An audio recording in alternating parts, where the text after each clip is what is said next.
the mayor and board of trustees for the Village of Woodridge on this Thursday, February 1st, 2024. It is 7:05 PM, and we call the meeting to order and ask our clerk to please call the roll. Trustee Kagan, Present. trustee Annalise, Present. trustee Krusek, Present. trustee Page, Present. trustee Martinez, Present. trustee Blair, Present. Mayor Cunningham. Present. Quorum established.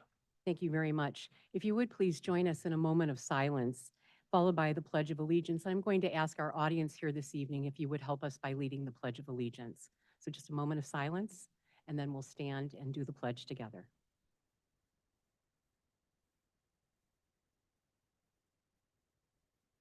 Thank you.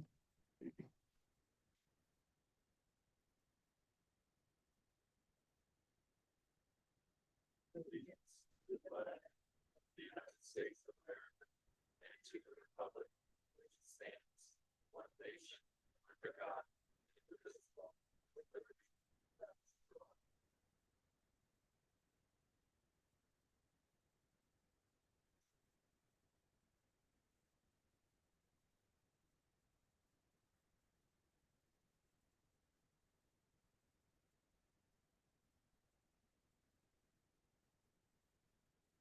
Under special awards and recognition items, we do have a series of proclamations this evening that each of our trustees will be reading into our record this evening.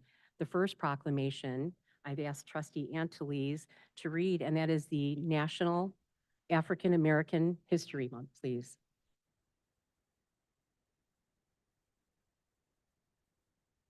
Whereas during National Black History Month, we celebrate the vast contributions of Black African Americans to our nation's history and identity.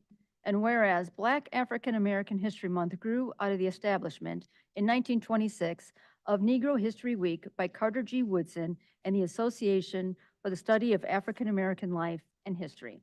And whereas since 1976, February has been designated Black History Month as a time in which especially memorable events are recognized and celebrated, honoring and affirming the importance of African American history as an essential element to the foundation of American history. And whereas the 2024 national theme for the observance is African American in the arts, and whereas for generations, Black Americans have courageously led the pursuit of justice and equality, struggling to overcome the past, yet still moving forward, taking on the challenges to advance reforms and break down barriers as we strive as a nation to live by the founding principle that all people are created equal. And whereas it is important to take time to learn from the many lessons found in history's failures, successes, disappointments, and triumphs as we strive as a community to pursue an inclusive vision and maximize our potential to positively shape our world. And whereas the Village of Woodridge is proud to honor the history, contributions, and achievements of African Americans in our community throughout our state and nation. Therefore, Gina Cunningham, proud mayor of the Village of Woodridge, DuPage, Will, and Cook Counties, Illinois, in recognition of African Americans, past and present, in our community, do hereby proclaim February 2024 as National African American History Month, and encourage all residents to celebrate our diverse heritage and culture and continue the efforts to create a world that is more just, peaceful, and prosperous for all. Thank you very much, trustee Annalise. And our next proclamation is for the Administration Department, and trustee Kagan, please. Administration Department 2023 Department accomplishments. The Village of Woodridge extends appreciation to the employees of the Administration Department for the many contributions in 2023. This certificate highlights accomplishments of the Administration Department and is a reflection of the hard work and dedication of the employees. New police facility technology, engagement, community programming, recruitment and hiring, refuge and recycling program analysis, technology improvements. The Village of Woodridge hereby extends appreciation to the Administration Department for the skilled services they perform in an exemplary way and the dedication to their community. Thank you very much, trustee Kagan. Trustee Page, please. That is for Community Development Department. The Village of Woodridge extends appreciation to the employees of the Community Development Department for their many contributions during 2023. This certificate highlights just some of the accomplishments of the Community Development Department and is a reflection of the hard work and dedication of these employees. Updating Village Building Code. Housing Needs Assessment. Fostering new residential development. River Edge subdivision by Pulte Home Company. Shopping center reinvestment. Fostering commercial development. Professional recruitment. Professional recognition. The Village of Woodridge hereby extends appreciation to the Community Development Department for the vital services they perform and their exemplary dedication to the community. Thank you very much. Trustee Krusek for the Finance Department, please. 2023 Department Accomplishments. Village of Woodridge extends appreciation to all the employees of the Finance Department for their accomplishments during 2023. The certificate highlights just a few of those. They received the Triple Crown Achievement for Financial Reporting, successfully completed the 2024 budget, staffing, including the hiring of our new Finance Director, John Harrington. Tyler Payments was improved. The 2022 audit was successfully completed, and a new ACH payment process was put into place. The Village of Woodridge kindly extends appreciation to the Finance Department for all of this and more in serving our community. Thank you very much, Trustee Krusek. And Trustee Martinez for our Police Department, please. The Police Department 2023 Department Accomplishments. The Village of Woodridge extends appreciation to the employees of the Police Department for their many contributions during 2023. This certificate highlights just some of the accomplishments of the Police Department and is a reflection of the hard work and dedication of these employees. Public safety, new public safety building, extra patrols, updating department firearms, new employees, Metropolitan Emergency Response and Investigation, continued use of social worker program, continued implementation of the frontline system, community outreach, national night out. The Village of Woodridge hereby extends appreciation to the Police Department for these services and exemplary dedication to the community. Thank you very much, Trustee Martinez. And Trustee Blair for our Public Works Department, please. Department of Public Works 2023 accomplishments. The Village of Woodridge extends appreciation to the employees of the Public Works Department for their many contributions during 2023. The certificate highlights just some of the accomplishments of the Public Works Department and is a reflection of the hard work and dedication of the employees. Intergovernmental partnerships, joint purchasing, road improvements, streetlight and vehicular improvements, sanitary and storm system maintenance and improvements, water system maintenance and improvements, urban forest. The Village of Woodridge hereby extends appreciation to the Public Works Department for the vital services they perform and their exemplary dedication to this community. Thank you very much, Trustee Blair. Appreciate all the updates and recognition items for us. It's always important to say thank you to all the departments within the village that serve our community in an outstanding way. Now we'll move to the next portion of our meeting, which is the comments from the public. These first would be comments that are not related to our agenda this evening. Going to pause for just a moment to acknowledge any written public comments that have been received prior to our meeting that do not relate to tonight's agenda. If so, we will then enter those into the public record. Administrator Stonich? Mayor, we have not received any written comments. Thank you very much. Going to now ask staff if there's any members of our audience here this evening that would like to make a public comment that are not related to tonight's agenda. On items not relating to the agenda, Mayor, I have none, unless there are anybody in the audience who wishes to comment on any item not on the agenda. So we'll open it up if anyone would like to address the village board on items that are not related. If not, we'll go ahead and move on. So thank you very much.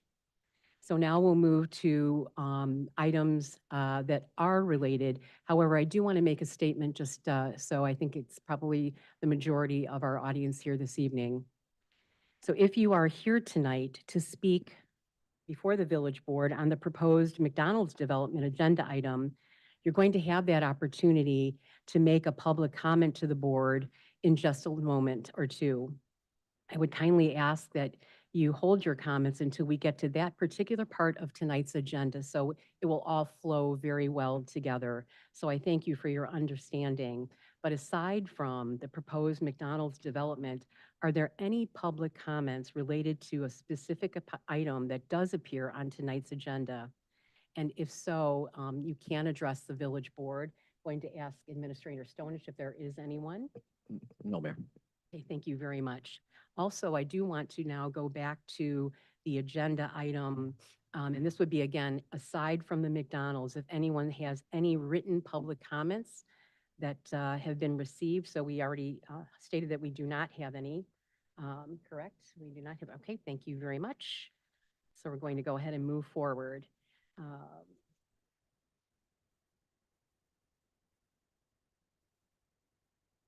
Okay.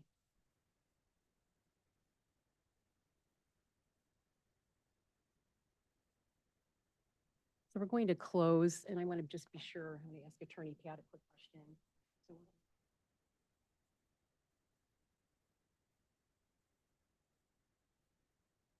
So just to clarify, other than the proposed item for McDonald's, we will close the public comment section of our meeting, but we will be coming back to that because we will move now to our omnibus agenda for this evening, and then we will go back to our proposal for McDonald's. So I'm going to ask now the village board, please, for an motion to approve items A and in acceptance of B through D.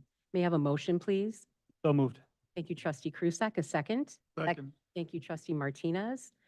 Going to ask if there's anyone who needs any item to be considered separately this evening. Seeing no one, I'm going to ask if our village administrator would please go through the items on our omnibus for us. Thank you, Mayor. Members of the board, good evening. Item A, Resolution 2024-4, resolution to approve final balancing change order number 1 to the agreement between the Village of Woodridge and Huff and Huff for the Janes Avenue reconstruction project. Item B are previous board minutes, and item C are also previous board minutes, as is item D. Thank you. Thank you very much. If our clerk would please call the roll. Trustee Annalise, Aye. trustee Krusek, Aye. trustee Page, Aye. trustee Martinez, Aye. trustee Blair, Aye. trustee Kagan. Aye. Motion passes. Thank you all very much.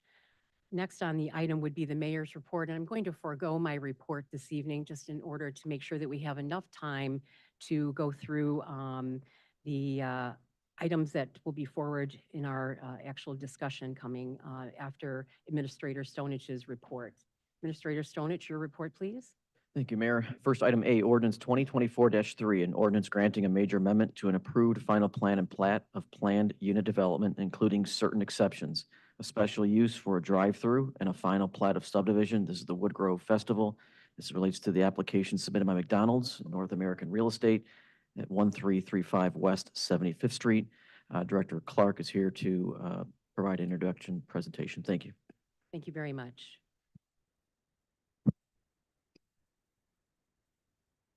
Good evening. Good evening. Okay, so yes, we are here tonight to speak of the proposed McDonald's and what is known as the Woodgrove Festival Shopping Center here on 75th Street and Lamont Road. I know you're all very familiar with this location. It's been in our community since the 80s. The shopping center was approved, but as you can see here in the black dotted line is the actual area of conversation. It's currently a stormwater detention facility that was designed for the shopping center when it was established in the 80s. And this is the area that is looking to be infilled for a future McDonald's. The red is what you see. Essentially, this area has developed per the village's vision that was established long ago. This was always envisioned as a commercial shopping center. To the east, we have an existing golf course that does have zoning currently that would allow for a mixed-use development in that the commercial is that, the front part is allocated for commercial and then transitioning potentially to some residential in the back.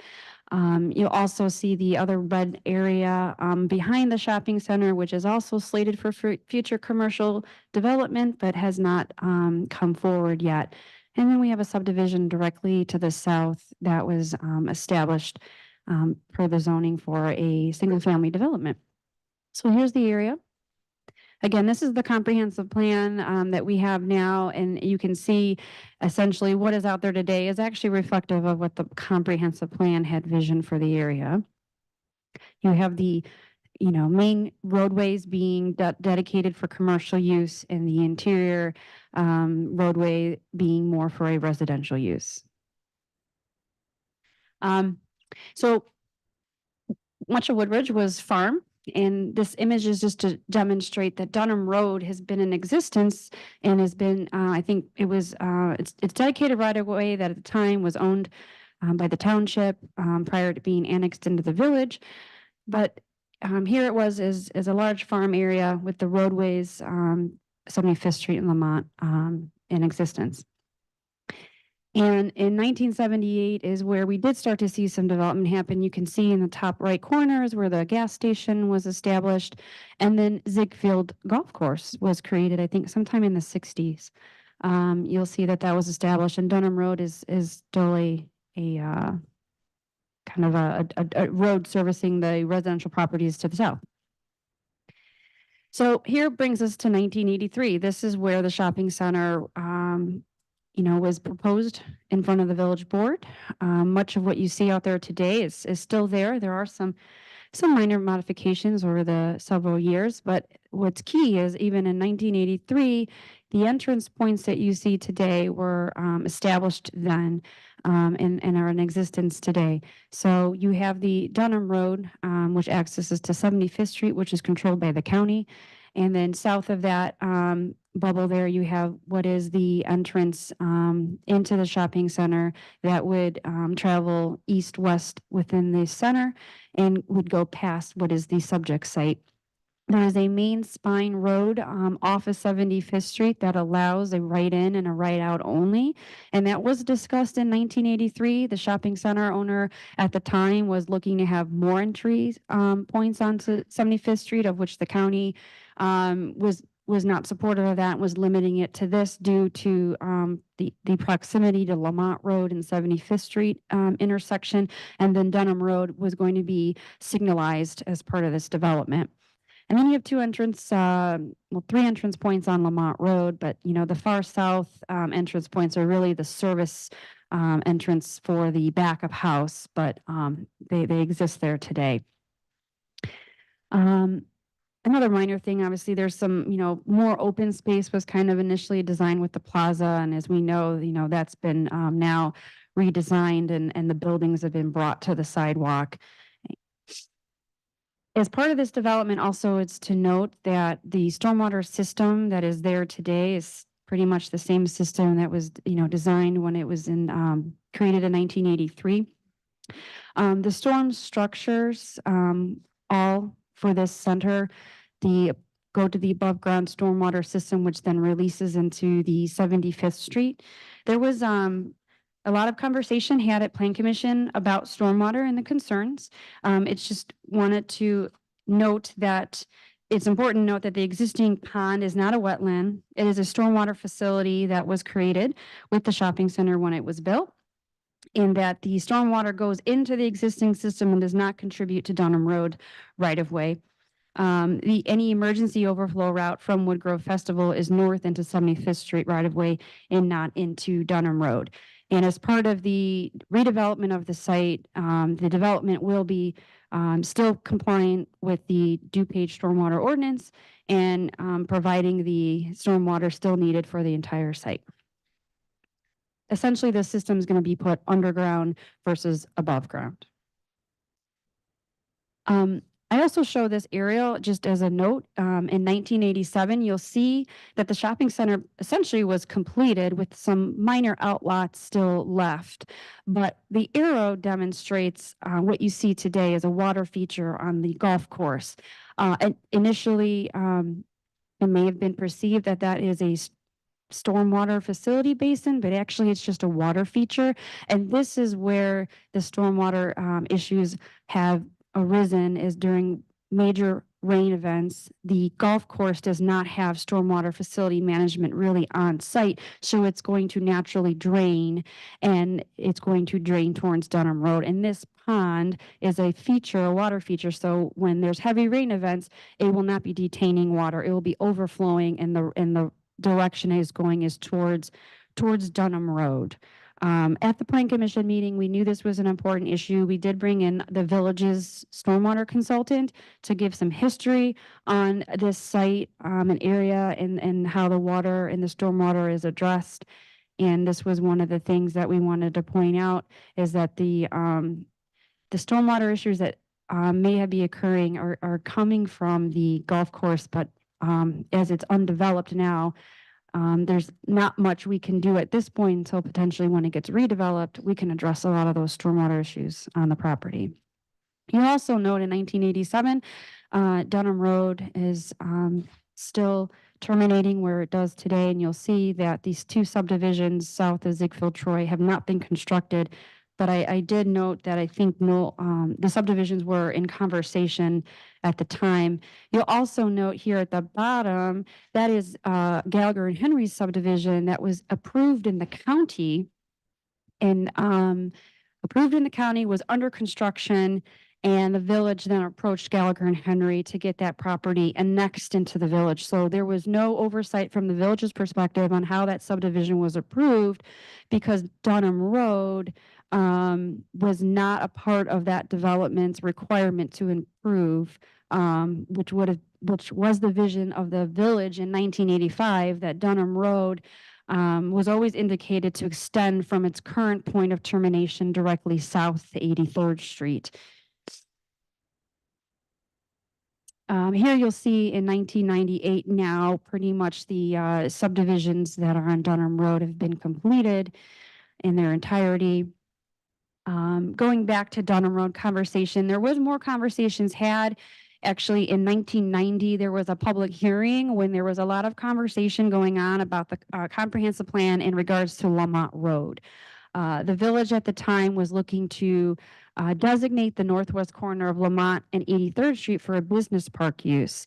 And the amended plan proposed the business park be served by an internal roadway system, and also contemplated relocating the extension of Dunham Road east of the existing Dunham Road right-of-way. However, there was a lot of correspondence from the residents in the area desiring for that extension to not be designed and proposed. In addition, I'm aware that there is where the unimproved Dunham Road is now, near adjacent to the Ides East Park, there is some heavy wetlands there. So if a roadway was to be put through there, there would be a lot of permitting and things of that nature. In addition to the residences not desiring to have that roadway connected, the village has not pursued extending that roadway, even though the right-of-way exists. And this is an arrow to demonstrate about where the Dunham Road currently terminates, and there's a gap as you go further south, and then it picks up again slightly further south. There are residents there on the south end of Dunham Road that have access to 83rd Street. And then these are just the subdivisions I'm highlighting that by 1998 were fully built out. So here is the current conditions. As mentioned, it's a stormwater detention pond. There is parking. The entire shopping center has required shared parking across the entire development.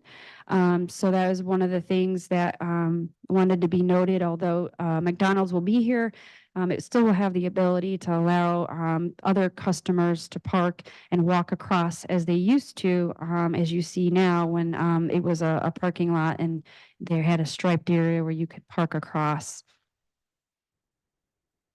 So here's the site plan imposing the McDonald's. It's basically about a 4,000 square foot building with a dual drive-through. I think many of us have probably seen what a current McDonald's looks like. It's utilizing the entryways that are currently there now and modifying them. One of the key things that staff wanted to encourage was to maintain the cross access from this center to the other building directly to the east, to keep that traffic flow potentially between buildings internal and reduce some of that traffic on the other main east-west road. This was something that they accommodated, and something also some of the business owners to the east we're happy to see that connection, because you can't have someone wanting to go to McDonald's and then maybe going to a couple of the other food establishments to the east. The other point, we try to improve the pedestrian connectivity with this center. They have a sidewalk that will be connecting to 75th Street, in theory, to grab anyone who may be walking or riding their bike to safely come into the McDonald's site, where they've also shown where they can connect to the front of the building. Secondly, on the south part of the building, they have striped a pedestrian walkway, which is similarly what was there today. For those would be patronizing the shops on the south side, we can allow now an ability for those folks to park there and walk across the street, or vice versa. So the main entrance to the site, the anticipated movements would be coming into that main, the first entryway is an exit only. And then the second entry further east is where you can have, it's a four-way stop sign area now.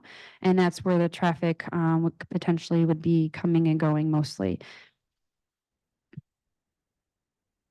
Here's the landscape plan. One of the key things we wanted to highlight is that the east area is just some leftover open space. They are going to replant it.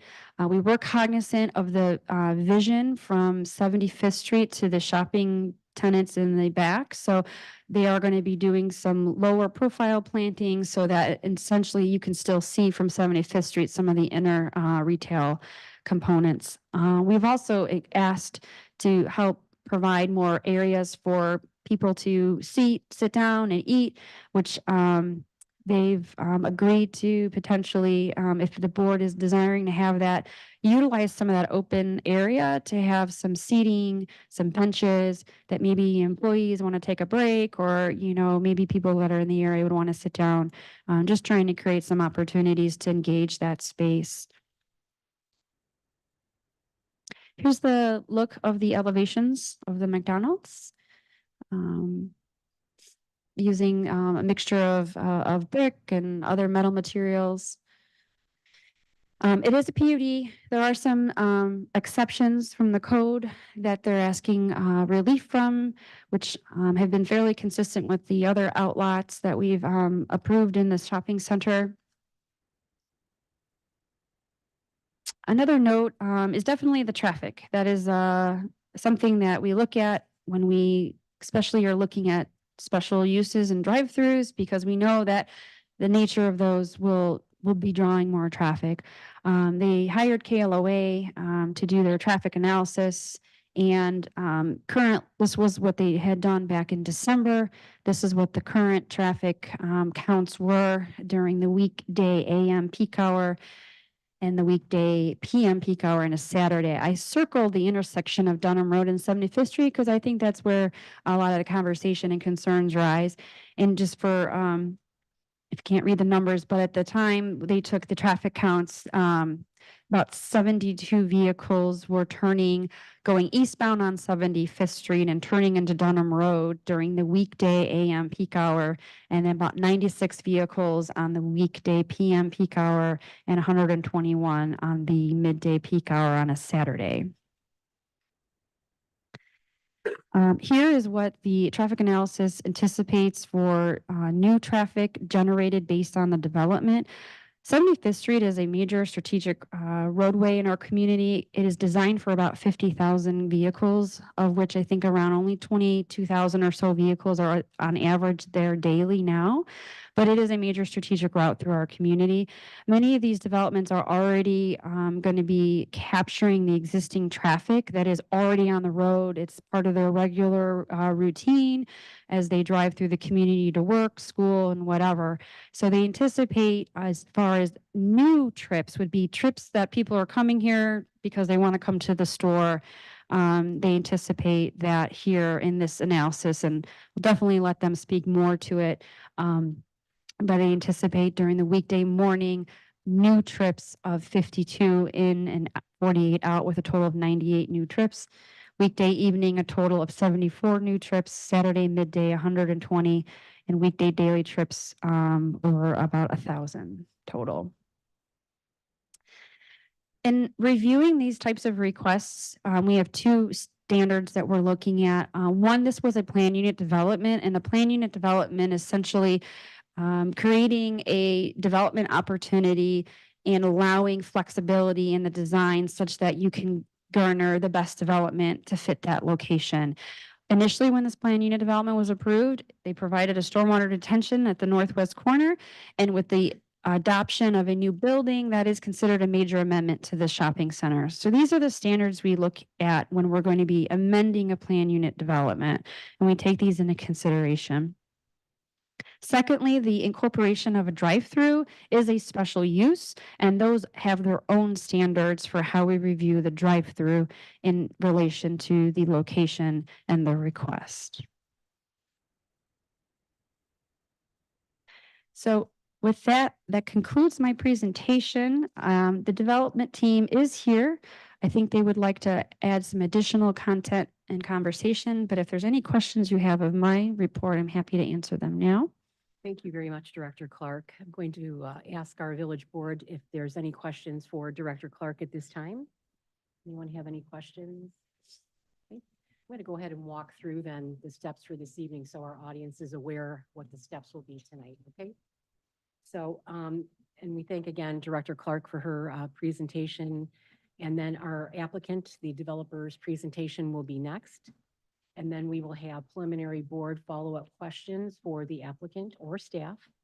Then public comment, and then board deliberation would follow, and additional questions could be asked at that time for either the applicant or staff. And then the plan would be to actually have a vote this evening if that is so, what actually will happen, okay? So there's a lot to happen between now and that point. And as you can see, many of us have brought our materials here this evening. This has been a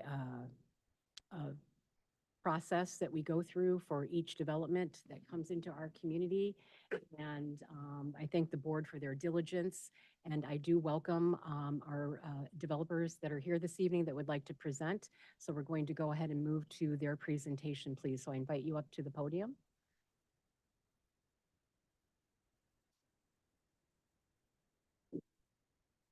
Good evening and welcome. Good evening. Nice to be here. Yes, could you please introduce yourself for us? My name is Savash Er. I'm with North American Real Estate. We're representing the ownership of the shopping center.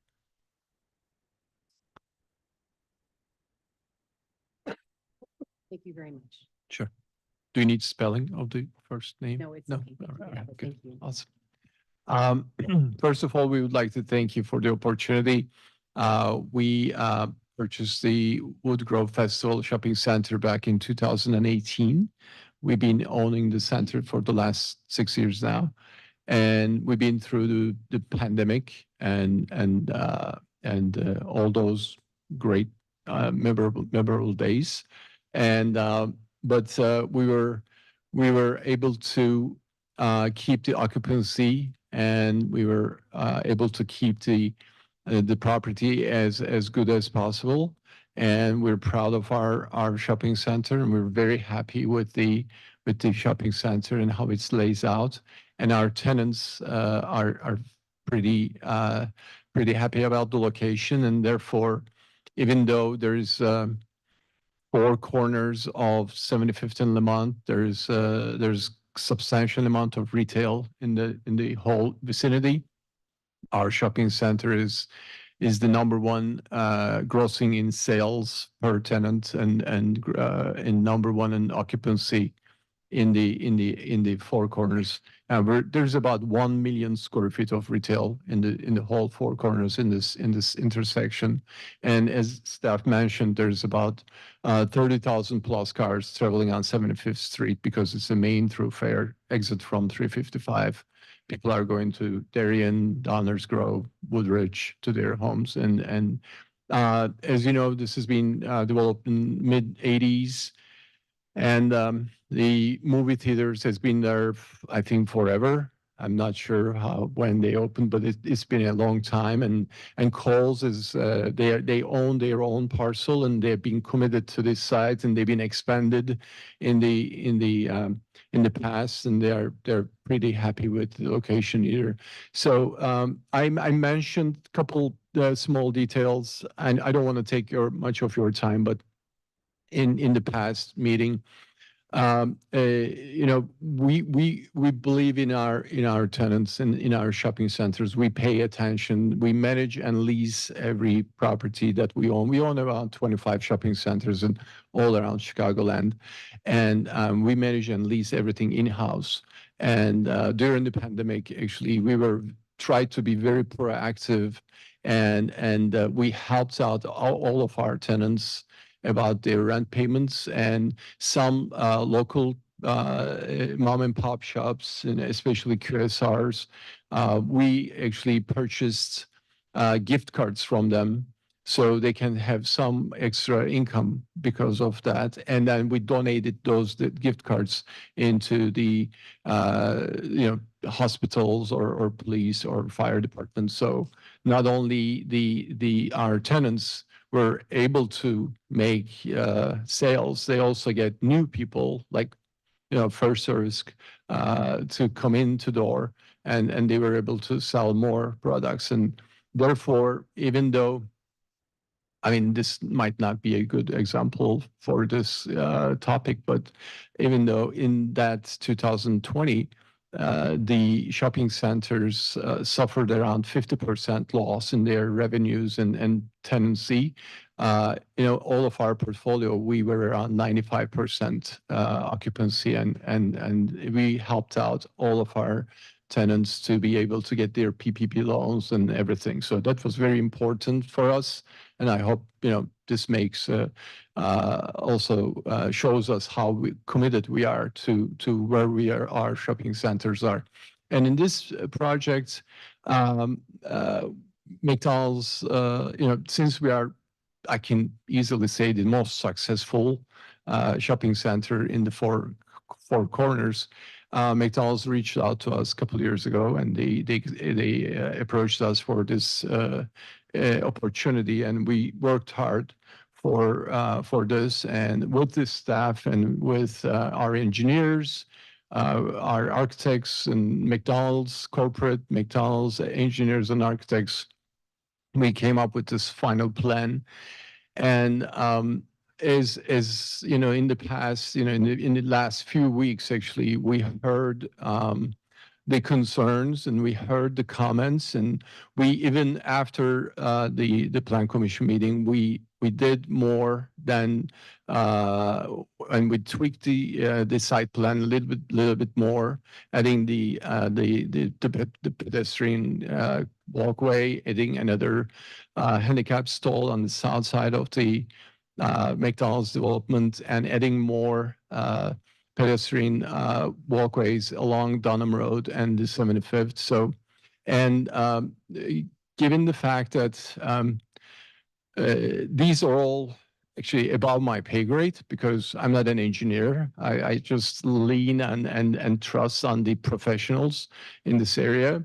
So we hired one of the best traffic study engineers, and we hired one of the best civil engineers in the state, and also with the help of McDonald's corporate engineers, we try to make sure that this development does not going to impact adversely to that corner. And I think I would like to leave the stage for a few minutes, and I would love the our traffic engineer, because after the plan commission, we went above and beyond, and we did another traffic study explaining, and because we heard some concerns from the residents that the traffic study is done only one day in weekday and one day in weekend, and which is the normal for this kind of developments and every kind of developments, I think, in the state of Illinois. But we asked them to go above and beyond and do more days and more traffic studies to show and let's say if it is what we need to see what numbers are. If the numbers are different, we would like to see what the numbers are. So they did that, and they will, I think, would like to talk about that a little bit. And also our civil engineers are also here because we also heard some residents about the water problem on Dunham Road, which is, I think, I haven't seen it. I don't live in the area, therefore, but they've seen it, of course. They know what it is, and we wanted to make sure that, again, one more time, even with our engineers, prove we're not even a small effect to that Dunham Road water problem, and the village's engineers actually confirmed that in the last meeting. And V3, I think, right, came out and explained the situation that we are draining to 75th Street right now, and we will be draining to 75th Street, and we will be improving that. It's not like putting underground, it's not like hiding it. It's we're improving what is out there right now, and it will be going to the 75th Street again. So again, I'm not an expert on those things. That's why I would like to, if you don't mind, I would like to invite the traffic engineers and the civil engineers to explain it more in detail. Thank you. Thank you.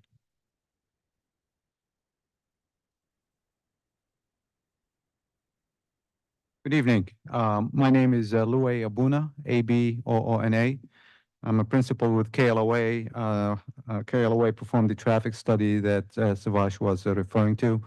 And, typically of these traffic studies, we conduct them in accordance to, industry standards. We follow the requirements, for example, in this case of DuPage County DOT, the village requirements. The village hired their own traffic consultant they have reviewed the traffic study and in a general agreement with our findings. I think staff did a wonderful job in terms of explaining the concept of what we do, and particularly for this type of use, a fast food restaurant depends greatly on the existing traffic on the roadway system. 75th Street is is classified as a strategic regional arterial, carries about 22,000 cars a day. So we anticipate the majority of the McDonald's traffic would be drawn off 75th Street. Typically, it's about 70% of that traffic that comes in and out of McDonald's is already on the roadway system. So that leaves about 30% of the new traffic that would be destined to the restaurant. The advantage of this restaurant is going to be located in a shopping center that has multiple points of ingress and egress. Besides the signal at Dunham Road, there's a right and right out on 75th, about 500 feet to the east. And there are a couple of access points on Lamont Road. So that allows the traffic from the McDonald's restaurant to be spread out more evenly, and it's not going to overload one intersection versus the other. Our study looked at the weekday AM and weekday PM being obviously the morning, breakfast, and dinner time. And then we also looked at Saturday midday, lunchtime, particularly because this is going to be part of a shopping center. The counts that we did for this intersection of Dunham and 75th were done in December of 23. And that's an important note here is because December is typically a busy shopping season prior to Christmas. And the traffic in and out of Woodgrove Shopping Center was definitely running at a higher rate than it would normally do, during the rest of the year. So even under that scenario, when we analyzed the intersection, with the additional traffic from McDonald's, we found that the intersection overall will continue to operate at acceptable levels of service, within acceptable standards and acceptable delays. We also looked closely at Dunham Road operations, and we understand the neighbors' concern about the stacking and the amount of time for that traffic to clear the intersection. And we found that even with the additional traffic from McDonald's, that's not going to alter the operations of that approach. One thing I'd like to note is some of the delays that are experienced at Dunham is not a function of the amount of traffic that it carries, is more of a function of the amount of green time that Dunham receives because of the allocation of additional green time to 75th. 75th a signal is controlled by DuPage County, and they're obviously their desire is to move the traffic along that corridor, so they allocate minimal amount of green time to Dunham Road with longer cycle lengths. So, for example, the cycle length in the morning at Dunham is about 140 seconds. So if you come in right at the time when the light turns red, approaching 75th from Dunham, you're going to sit there for about minute and a half. So that by itself, gives the impression to the driver that, you're waiting long and the intersection is failing, whereas in reality, the wait is because of the length of the cycle length. And when we did our observations and did our traffic simulations, we found that the majority of the time, the traffic does clear Dunham Road. Cars are able to make a left or make a right on 75th Street. And that case will continue even with the additional traffic from the McDonald's restaurant. Finally, Savash asked us to go back and do some additional observations at the intersection. There were a number of comments at the Planning Commission meeting regarding the accuracy of doing a single data collection point, even though it's normal, and it was accepted by by your consultant. So we went out and did 2 additional weekday counts and a Saturday count, just to compare the count data in January versus what we did January 24 versus what we did previously. The interesting thing, the results came out to be on 75th was very consistent. The fluctuation was within acceptable standards. But more importantly, Dunham Road, particularly on Saturday, showed a significant reduction in traffic. It was like 30–40% less than what we measured it in December of 22. And again, that's a reflection of this being a shopping center and a reflection of December being a busy shopping season. So we believe that our traffic study not only accurately depicts the impact of the McDonald's restaurant, but perhaps even looked at a worst case. Because, the rest of the year, Dunham Road does not carry as much traffic as it did when we measured it in December. And I'm happy to answer questions now or Very later. much. Yes, I Thank would you. like to open to the board. Anyone have any questions, please? Trustee Blair? Madam Mayor, we talked about AM and PM peak times. Can you exactly tell me what those times are? Yeah, I'll be happy to. So the morning rush is between 7:30 and 8:30. And the evening is 4:30 to 5:30. So it's a 1-hour period we look at to measure the traffic operations. And then Saturday midday? Saturday is 12 to 1. That's lunchtime.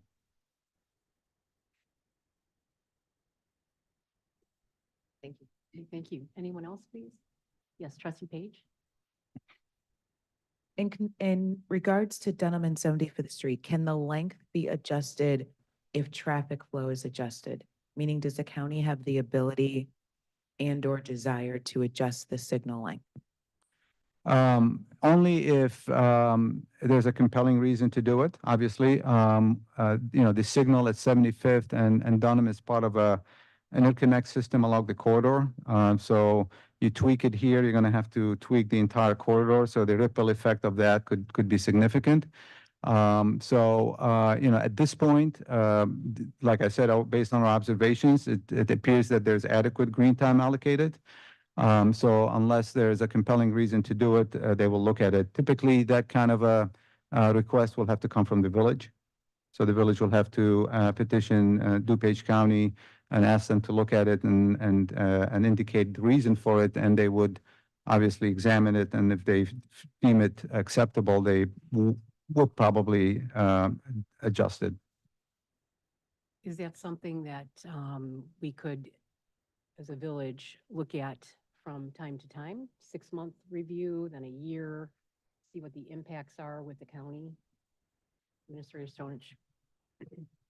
I believe Director Clark, you could speak to one of the stipulations that is being proposed, that the developer would agree to and finance a traffic study upon opening if approved. I'll defer to Director Bethel to speak to the county's practices as it relates to traffic signals and the timing and making the adjustments and what those standards are in which to make the request. Thank you. Thank you, Administrator Stonich. I can just generally say the county's Division of Transportation has been responsive in the past. There's been questions that have come up on other intersections in the corridor where we've brought it up to their traffic group and asked them to evaluate it. As Mr. Abona had stated, it is an interconnected system, so it does require some tweaking, usually in multiple locations. And so sometimes, and it's really more based on the data than preference, but they've always been responsive to go out and evaluate it. And if there's an opportunity to add some green time, they have done that at other locations. But again, data driven. They certainly also, the answer, there's no need to adjust now, but we can ask them 6 months later at the same intersection. In the past, they've come out and made adjustments at that point. So they're willing to look at it from an objective traffic engineering perspective. Thank you. That's very helpful. Thank you very much. Anything? And that Director was Clark? out of the Plan Commission meeting, some follow-ups that staff did with the DuPage County traffic engineer as well as the developer, kind of come to that as a potential condition that we could place on, if the board was to approve this, require that the shopping center owner, after a period of time of the McDonald's being open, I think what I proposed is 6 months, they could hire a consultant to make that analysis and request to the county. The county can review it, and speaking with the county, they can review it and maybe not agree, but if it's a concern and something we want to really make sure that we're addressing that and making sure that there aren't issues, that is a condition that is put forth in the motion from staff. And the development team, shopping center owner, is aware of that condition and I think was open to that condition. Thank you very much.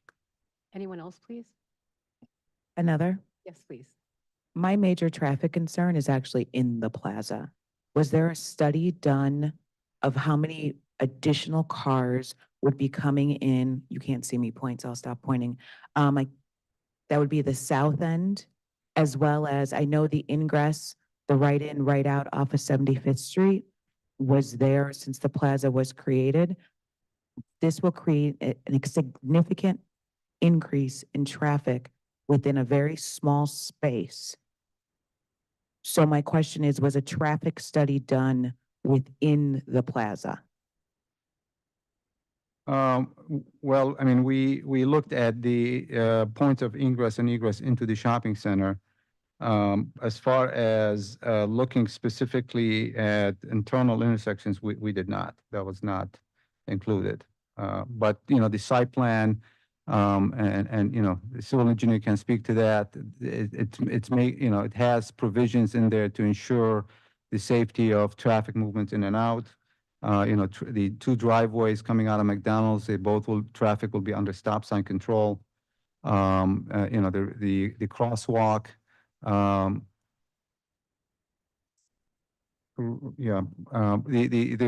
crosswalk will be maintained so, customers can use the parking spaces on the north side.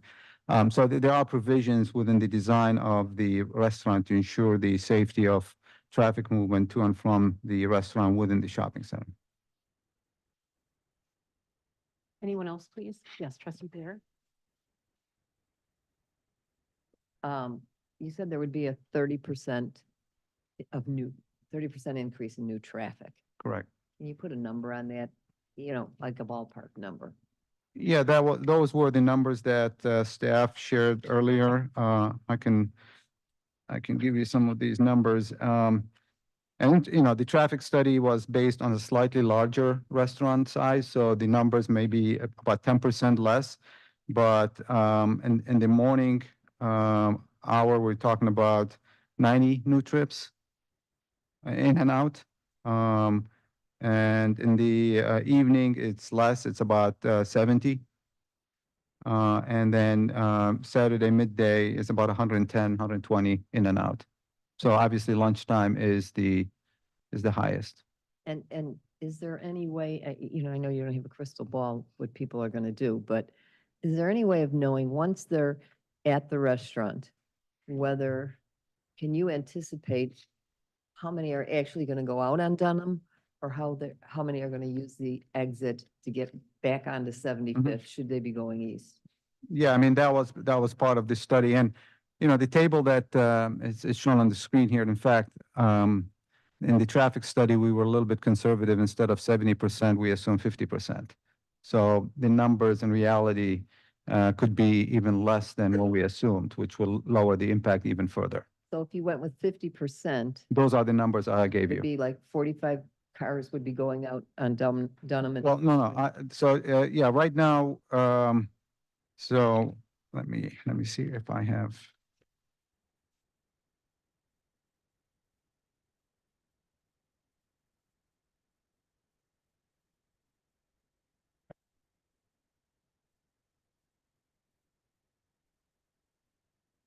I would say, at minimum, we will, about 35% of the traffic would use Dunham.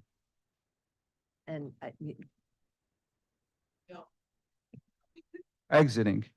exiting. Yeah, there'll be more coming in because, cars coming from the east will be making a left at Dunham. So probably 50% going in, 35 leaving. Because if they're going east, they would probably use that other exit. Correct. Yes. Now, I have another, Everyone, excuse me, just a moment, please.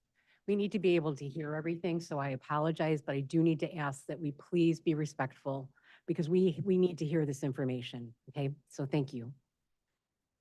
I don't know if you can even answer this question, but okay, we've got 90 cars between 7:30 and 8:30.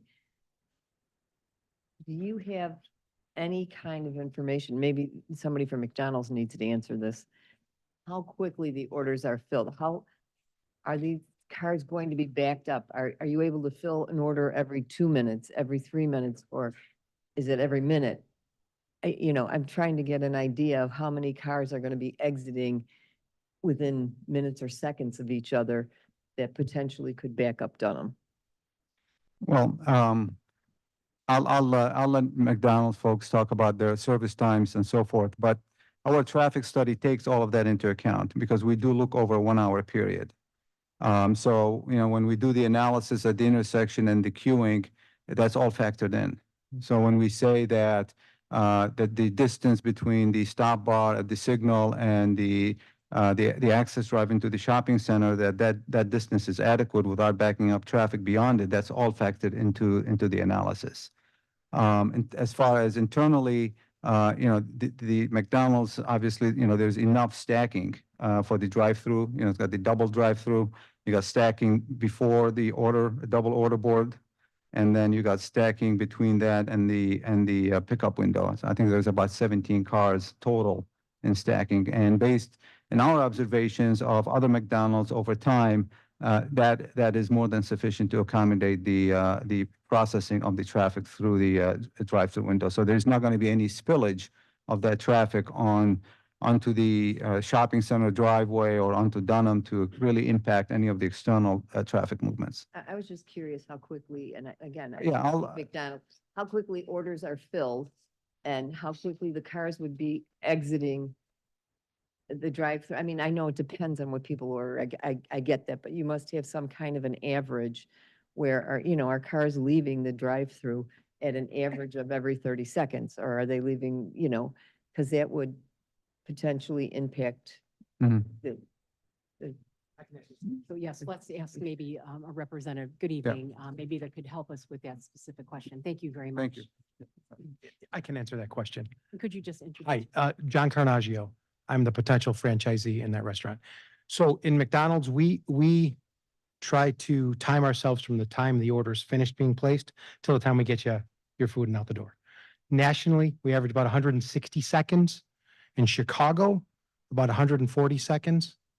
My restaurants average about 120 seconds from the time you finish placing your order to the time we hand it to you and you drive away. And that includes the restaurants in this area.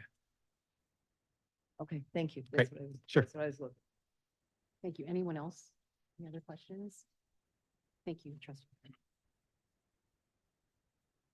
And was there any additional presentation this evening? We also have the civil engineers. They can talk about the drainage issue, which I think we already covered, but if you have time, another 2 minutes, if anyone wants to hear more, any questions, they can also come Yeah. out and explain more. I think we would welcome that. Sure, please. Thank of you. course.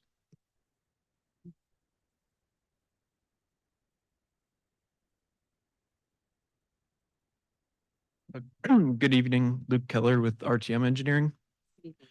So I just wanted to emphasize that we've done calculations to make sure all the existing water on the site still makes it to the underground detention system. And we've actually added about 8% storage in the underground system as opposed to what was there in the open pond. The majority of that is PCBMP volume, which is actually provides a water quality function too. So the first kind of flush from rainfalls will enter stone under the system and infiltrate into the ground, which provides a water quality function. And then we're actually improving the outlet of the system by just making it a more modern restrictor and outflow to the site. And I just wanted to emphasize that outfall to the site is actually northeast too. It's not straight north into 75th, so it does go further down the east on 75th when it exits. So it's kind of just a quick summary of how we're improving the drainage, not just 100% matching what's there. Thank you. Let me ask if any board members have any questions regarding trustee Blair. Just again, to be clear, right now, there is, this, from that retention pond that's there, I'm not talking about Ziegfeld. Right. We do not have a flooding problem, correct? No, our outfall is to the northeast on 75th, and so we don't drain at all to Dunham. Thank you. Madam Mayor, Yes, please, trustee Krusek. what was the percent? Did you say 8% greater? Yeah, so there's about 2.04 acre feet of storage, and we're providing 2.2 when you include the PCBMP volume, which is the water quality feature that I talked about, which is approximately an 8% increase. Thank you. Anyone else? Thank you Thank very you. much.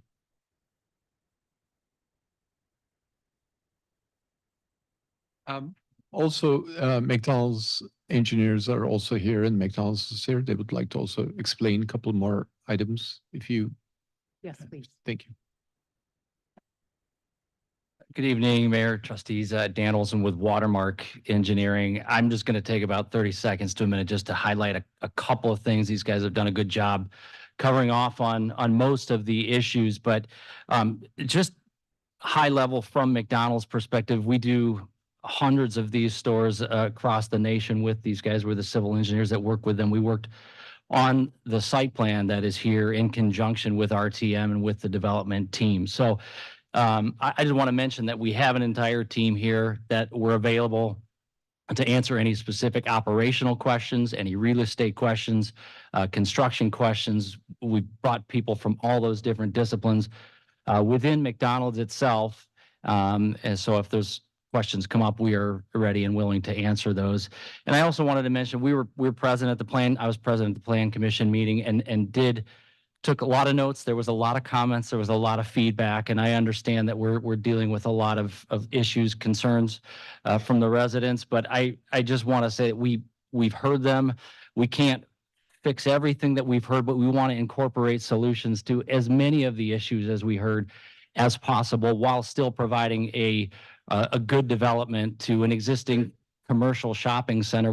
We feel this is a great fit for this corner at this intersection. So real briefly, a couple of the points that were touched on, but I want to come back to them is we heard about pedestrian safety and access as part of that. And so a couple of the things that we did, we've added a couple of crosswalks where there weren't, there was a crosswalk in the middle of the site there from the McDonald's, the future McDonald's lot to the retail users to the south.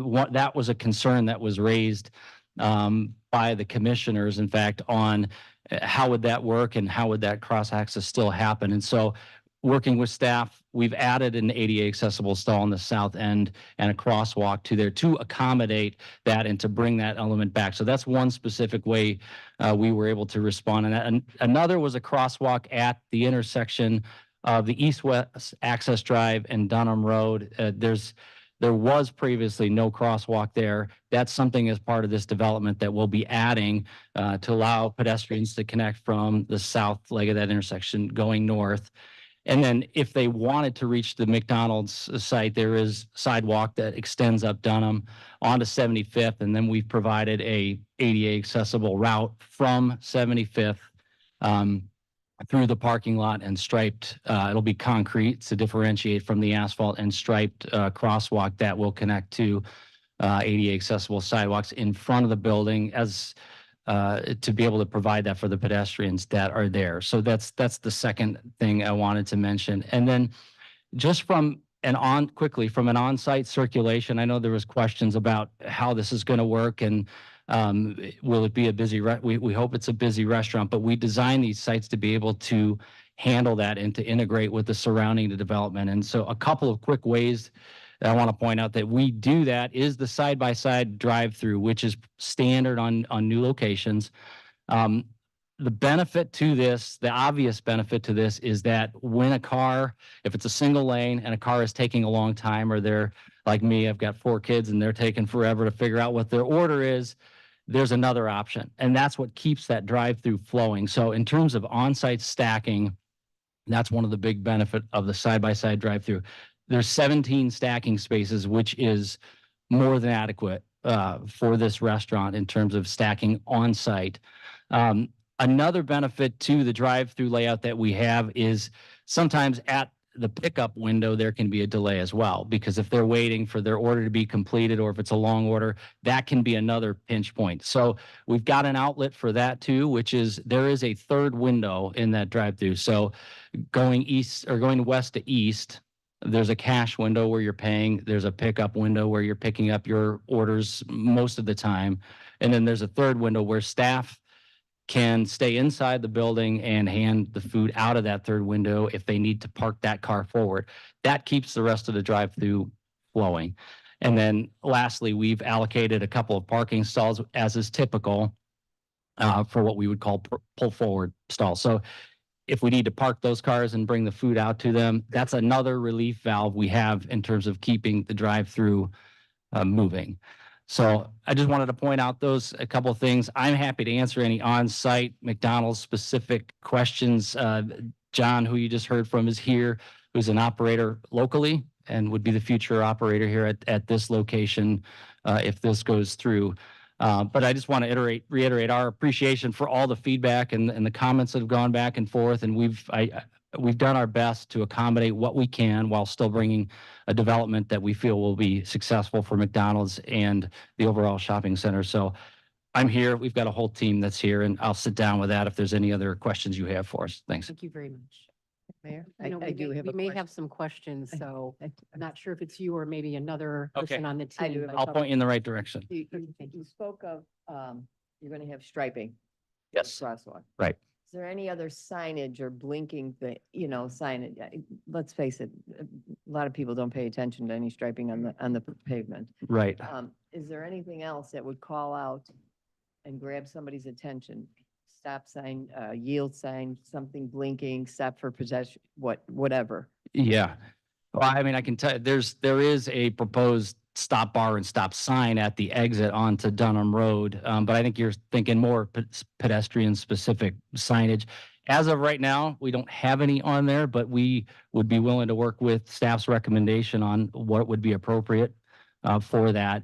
And if I could just quickly, you talked about signage. That was one other thing I wanted to mention. One of the comments we heard from the residents was that there's concerns that Dunham Road could stack to the point where it was blocking cars from exiting the shopping center. And so we're proposing that we would add a do not block the intersection. You've seen those signs before at south of that to keep cars to allow them to go through. I'm glad to provide the comedic relief.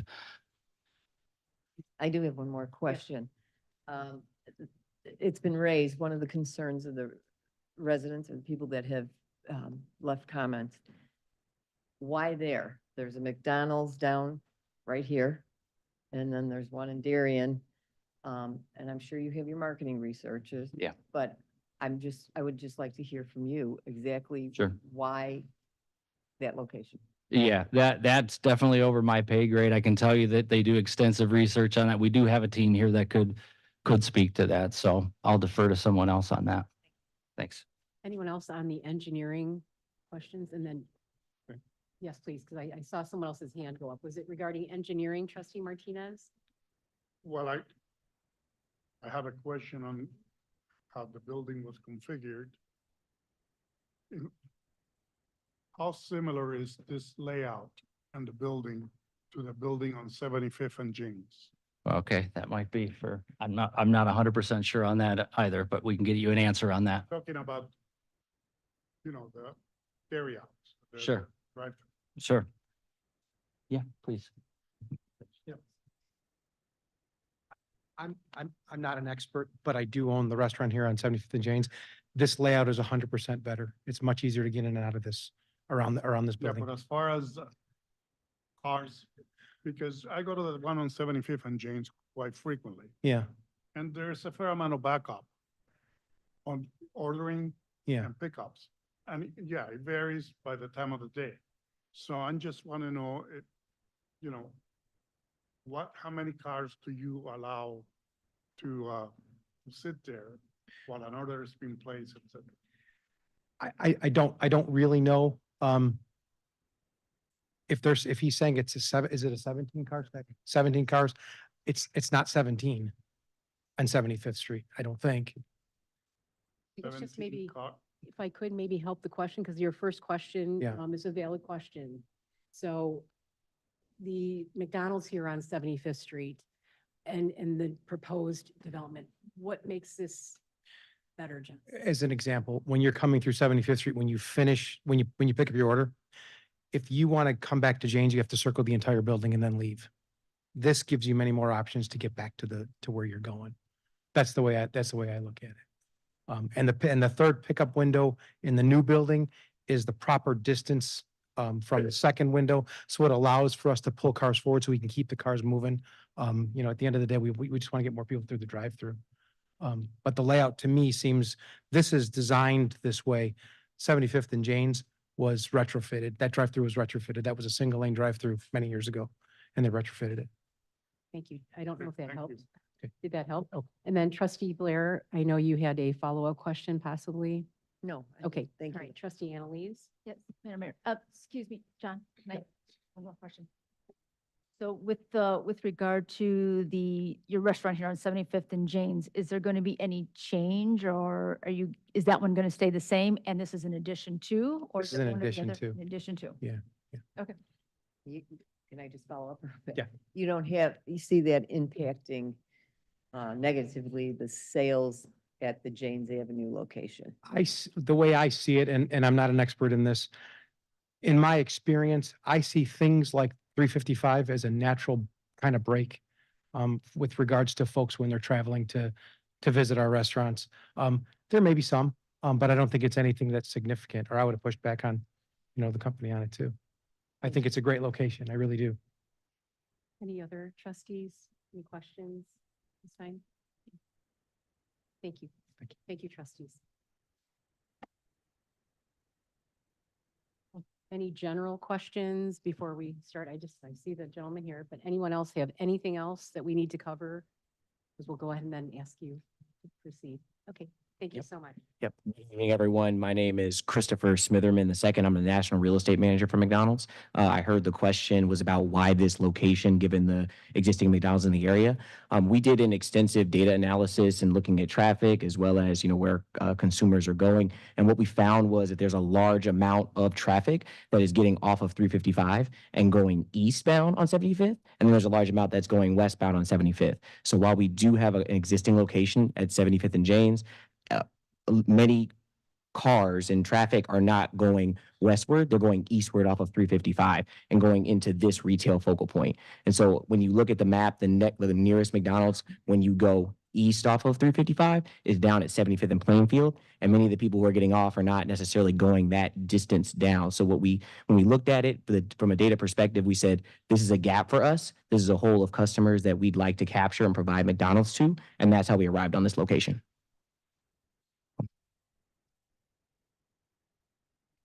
Thank you You're very welcome. much. Any other presentations? I mean, if any other trustees or anybody has any other questions to the engineers or any other real estate committee for McDonald's, they are here. But as all of our friends said, we literally try to listen and try to improve the sites as best as possible. And with every engineering studies being done from traffic studies and another traffic study, and then the engineering, the civil engineering and everything, we believe that it fits well. It's not interfering with anything ongoing at this point. And we're excited and we're happy to own the Woodridge Plaza Woodgrove Festival in Woodridge, and looking forward to doing more business. So Thank you very much. Anyone have anything else presentation-wise before we move on? Just real quick, can you just, the amount of tax revenue that this potentially will generate? Again, if you can refresh our memory.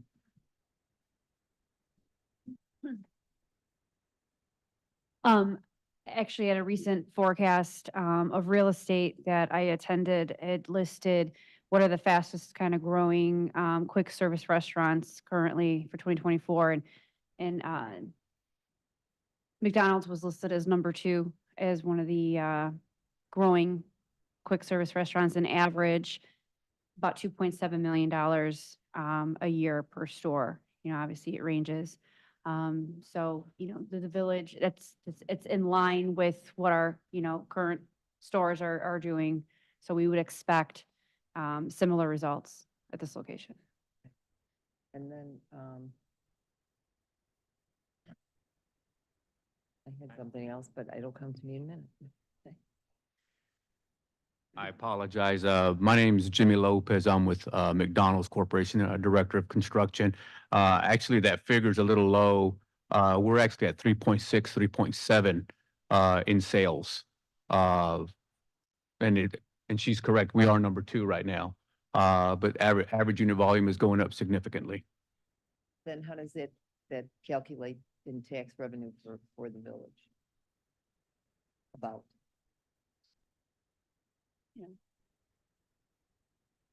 With our home rule, slightly above 50,000 a And year or then so.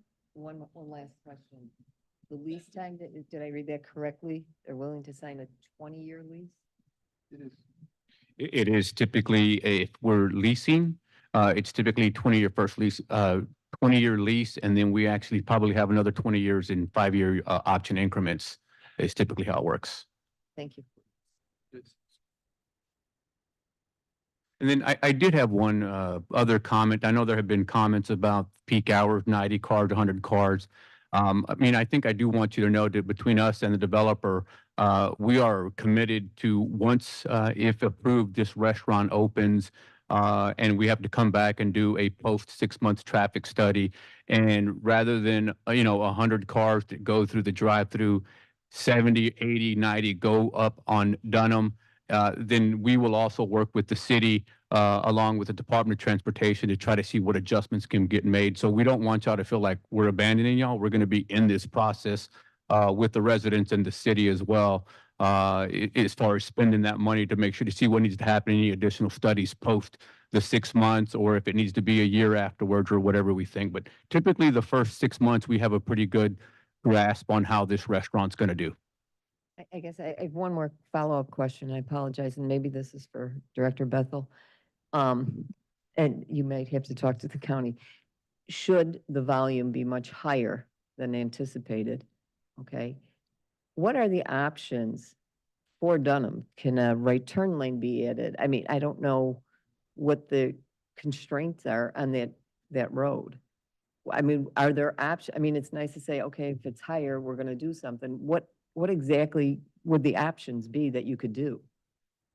Yeah, and Mr. Abona may have some other comments to add just based on his expertise, but it really would be an issue that would need to be discussed with the county. I mean, it could be a timing issue where there is some further adjustment.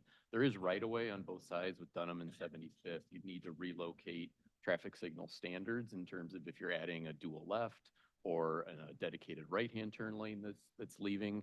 But again, it would be a data-driven discussion with the county based on the traffic patterns that are there. But there's room to do that. It would need to be coordinated with the county in order to, they would dictate as far as what those standards are for the improvements that would need to, that would potentially need to be made. Thank you.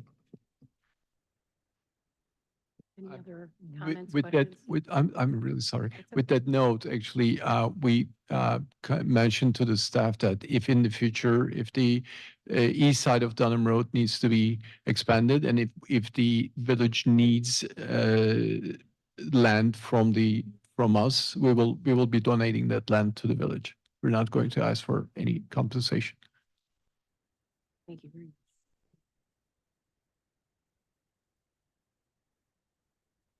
I'm going to ask, is that the final presentation then, unless there's questions later? Okay, thank you very much. So we'll go ahead and move on to the public comment portion of the meeting.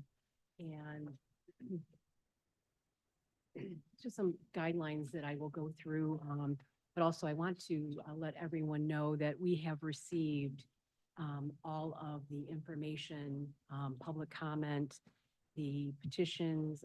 Everyone has a copy of every petition. We've received those as they were presented to us. And I thank you very much for all of the information as on behalf of the village board. But before we do begin this evening, just a few guidelines, please. So I'd just like to share that under the public comment guidelines, for those who have emailed. Oh, sure, I'm sorry. Mayor, I got one more question, if I may. Yeah, go ahead, yes. Sorry.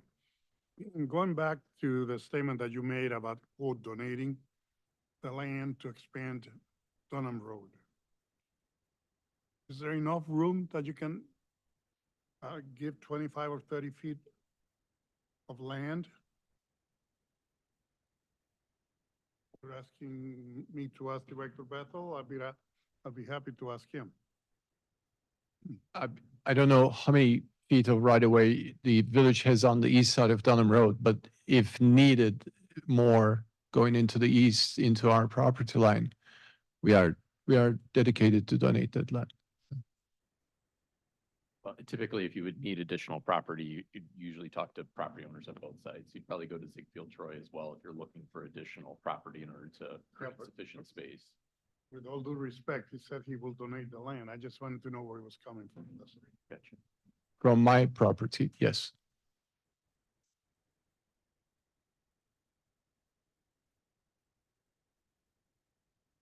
So we'll go ahead and continue, please. So this evening, I'd like to share just a few public comment guidelines which are helpful to our process this evening.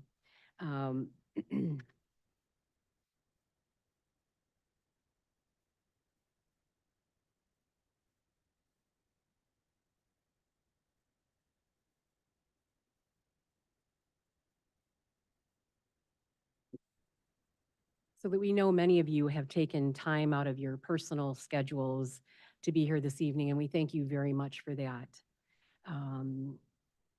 We definitely need to hear from our neighbors, all of our neighbors, and the village board is very interested in hearing our public and our neighbors' opinions on matters, especially those that are right in your neighborhood and in our community. So we do allow and want to allow ample opportunity for public comment, as we will this evening. However, to maybe maximize the number of individuals who are able to speak this evening, I'm going to ask that you please limit your statements to 3 minutes. When there is approximately 15 seconds, our village attorney will let you know how much time is remaining. If you have not done so, we would ask that you please complete a public comment form, and Administrator Stonich does have those in front of him already. And that way, if you hand it to the village, we then make sure that's put into the public record in addition to having all the information on hand. We will call up our neighbors to speak if you filled out a form. And then I'm going to ask that you please approach the podium to the dais here and please speak clearly into the microphone. I'm going to ask that you please state your name and your address for the public record. If you are here representing a group of neighbors, I would encourage you to appoint someone to speak, especially if you're sharing the same information, if that's possible. If anyone has any written statements or documents that you'd like to present to the village board, please feel free to give them to one of our village staff members, and we will ensure that copies are handed out and distributed to each and every board member, and also that they become part of the public record. Once the last speaker has been called, we will ask if anyone else from the floor would like to speak, and then we will then close the public comment portion of the meeting and then turn it over to the village board for deliberation. For those who have emailed in or written any public comments in advance, copies of those have been provided to myself and the village board for our review upon receipt. So at this time, we will go ahead and start the public comment portion. I'm going to ask our administrator to please read or invite up the first speaker. Thank you, Mayor. First speaker this evening, John Grimmel. I apologize if I'm mispronouncing the name. John?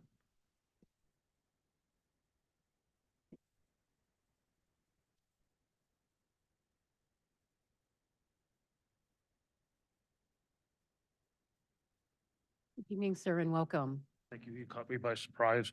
John Grimmer, Grimmer, 1233 Richfield Court. Thank you.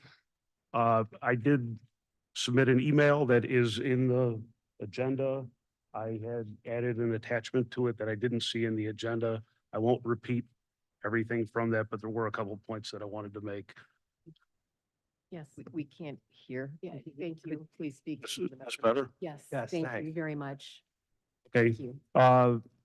The bottlenecks at the intersection of Dunham and 75th Street aren't simply an inconvenience. They are a safety concern. Already, without a drive-through, cars move in unpredictable ways when traffic is blocked and the safety of cyclists and pedestrians is affected.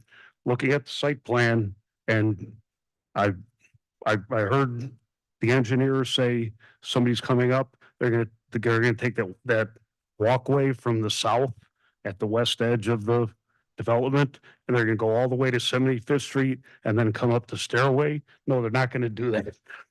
They're gonna walk in through the outdoor of the drive-through bypass, walk across the traffic to the front of the restaurant.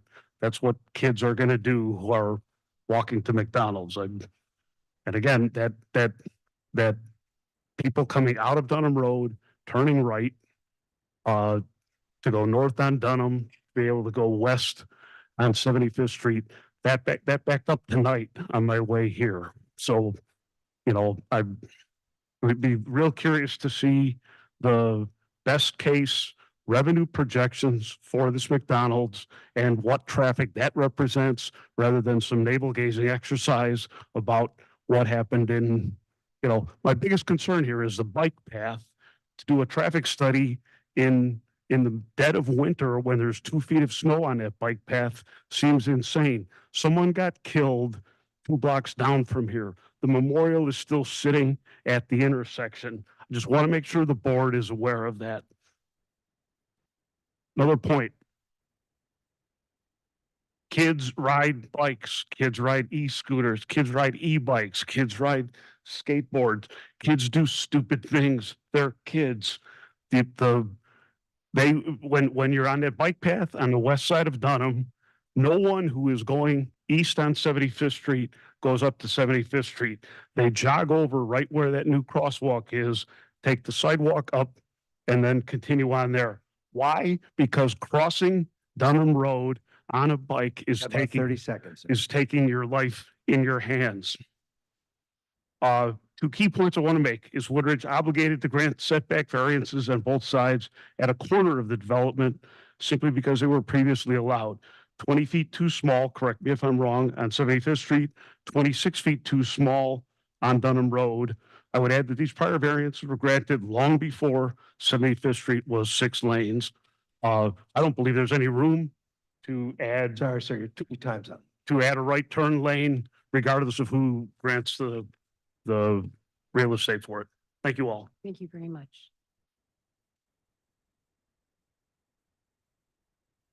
Next speaker is Kevin Gonzalez.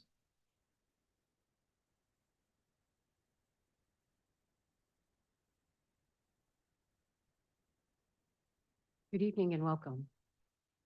Hello, thank you all. Just a quick. Sure. Oh, oh, sorry. My name is Kevin Gonzalez. I am from 1242 Gulfview Drive, Woodridge. I just want to kind of reiterate Trustee Blair's points in that there are currently a McDonald's on 63rd Street, 3 miles north of the proposed location. There is a McDonald's on East Mountain Road, 3 miles south of this location. There is a McDonald's on 75th and Plainfield, 3 miles to the east. And then, of course, there's the one just a bit away from here on 75th, 1 mile to the west. This is less than 5 miles apart from all these locations. I don't think we need another one. That is all. Thank you. Thank you.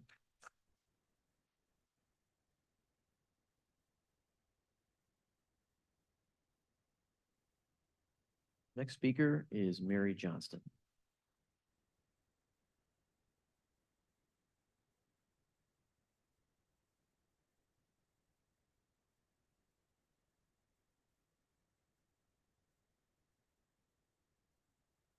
Good evening.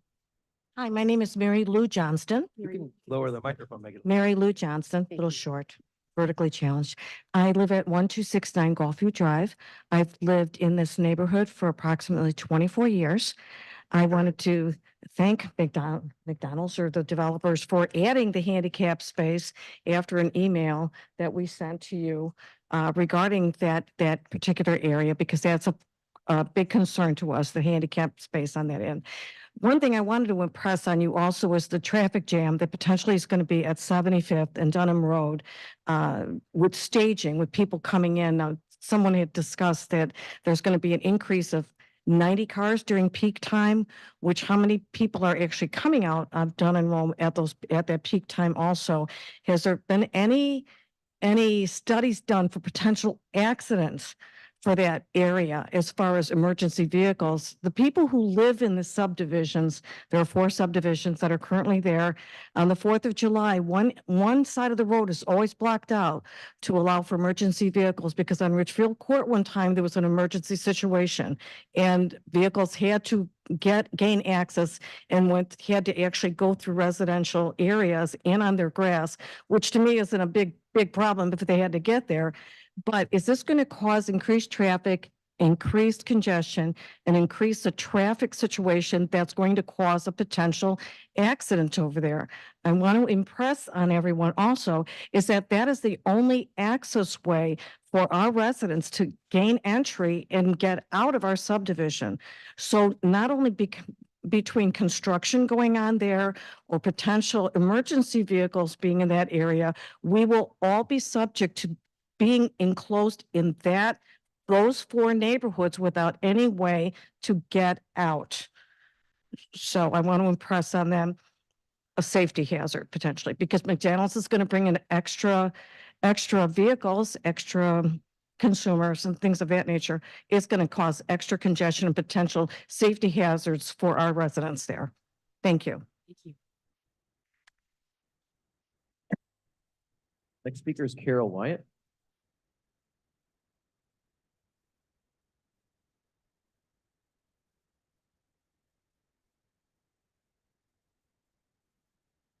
Good evening.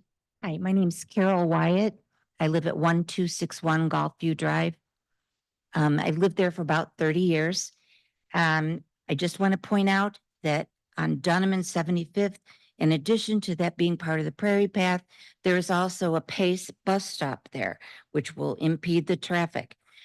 I also want to state that there was a death on that corner not too long ago. And as was said, there's still a memorial up there. There's been many people, I don't know how many, but enough that I've noticed I was the first responder for 2 people that were hit on 75th trying to cross from Dunham.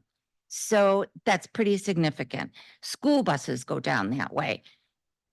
And it's just not an appropriate site for a drive-through. People are looking to get in where they're going. They're not watching the people so much.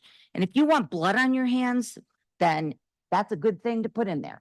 But it's not a good thing for the residents that live back there. Your money, your tax dollars, great. You're making a significant amount, I'm sure.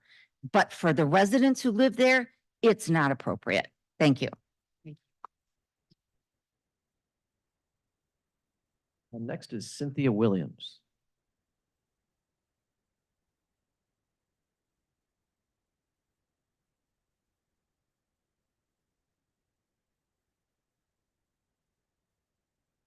Good evening. Cynthia Williams, 1262 Golfview Drive. Just a couple of statements. One, the civil and traffic engineers can spin this any way they want. I was in the spin business. I get it. But the end of the day is NARE, that real estate company, wants to fit a size 22 foot McDonald's in a size 6 shoe, the retention pond.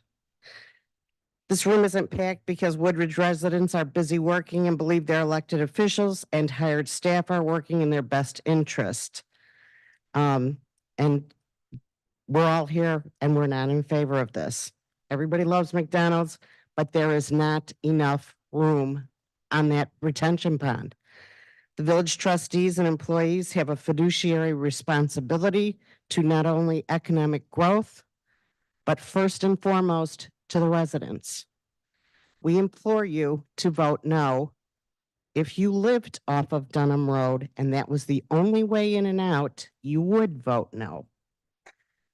I don't know how many cars are going to be able to turn once they leave your site. It's not about on site, it's when they leave onto Dunham. There's not enough room. If you've all been there, you will see there's not enough room. I don't think it's worth the tax revenue. Put it in the middle of the parking lot. Put it in the middle of the parking lot at that shopping center. There's plenty of room. Just not there, not right there. I mean, that's like 5 cars can get out and that's it. Thank you. Thank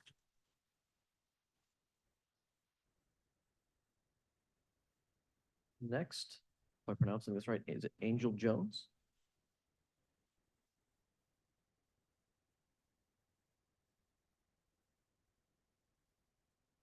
Good evening. Hi, my name is Angel Jones. I live at 1275 Golfview Drive. I'm the mother of an 11-year-old and a 12-year-old.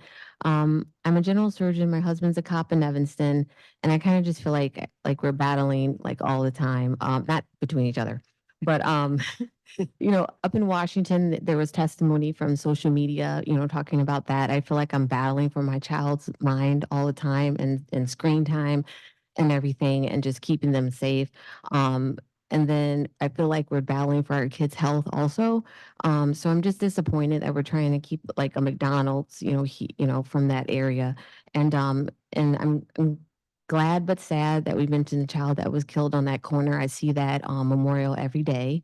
And I'm sad that I didn't bring it up last time I was here. But I just think it isn't safe. I don't let my kids walk up there with their friends or drive their bike, go there with their bikes because I think it's too dangerous right there because they don't cross at the corner. I just don't want to battle against the McDonald's being there too and just the safety. And thank you. Thank you. Thank you, Ray. Tony Cordero. Tony Cordero.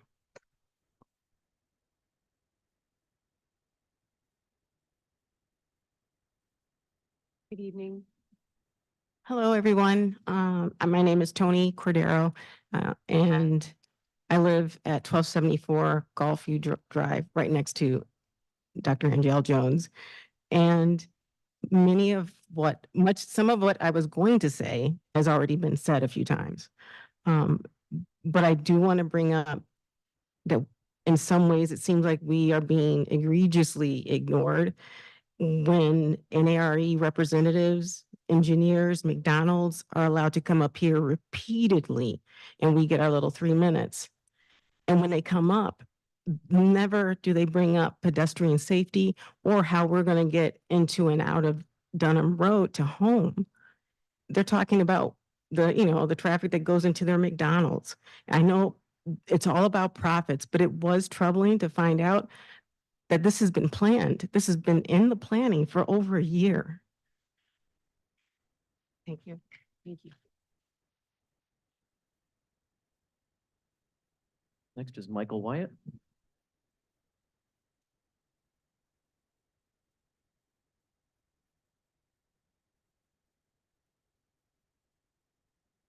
Good evening. Good evening. Mike Wyatt, 1261 Golfview Drive. Lived there for about 35 years.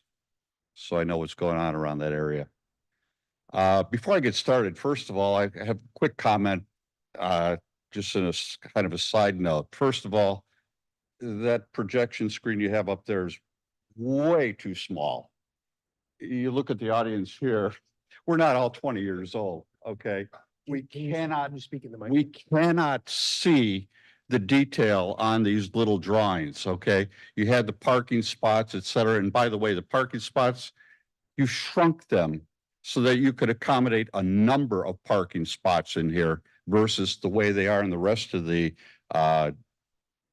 development, shopping area there. They're smaller so that you can get some more. Right now, you don't even have a Panera open. You don't have the haircutting places open. The businesses that were there are not contributing any traffic to any parking that would be there. They will in the future, but they can't if they don't have the parking spots there, okay? Secondly here, I did a little bit of calculations here, and I want to thank the McDonald's gentleman for telling us what the potential revenue expected there is. About 3.7 million. Was that a high number of what you would like to see? Okay. If you take that number and you divide that by an average of $15 per, okay? $15 per, that's 246,000 customers that they would have to serve, okay? If you divide that by 365, that's 675 per day if you even them out exactly across all the available time you have there. And the gentleman told us that it takes about 120 seconds per, and you have two, right? You have to cut those in half because you can only serve one at the window finally where you get your order. That's 60 an hour, 60 a minute or 60 minutes. It would take all of the time, 100% of the time, exactly equal for 10 hours every day to service the number of customers that they would expect to serve with $3.7 million and $15 per order. You got about 30 seconds. Okay, so you don't have enough time. You're going to smash the people through there and you're going to cause a lot of traffic disruption. And then they show the traffic studies, 4:30 to 5:30. Are you kidding me? Nobody eats at 4:30. Well, I guess there's some. My mother does, but she lives at a rest home. Sorry. All right, that's not legitimate. It's the middle of winter, 4:30. Come on. Be real here, guys. Sir, There's your time's plenty of areas here. There's also a bunch of other people who want to speak as well. And giving us 3 minutes for something like this is absurd. Thank you. You're very soft-spoken. Please turn it up a little, please. Thank you. I am soft-spoken, so I do apologize. I will try to speak right into the microphone. Mayor, I have no other cards. Is anybody else want to speak? If so, please approach the podium.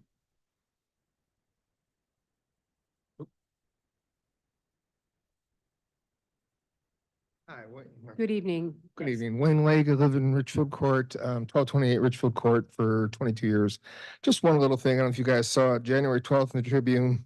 Will McDonald's unanimously voted down concerns raised about traffic pollution from drive-through restaurants. So we don't have to approve this. That's it.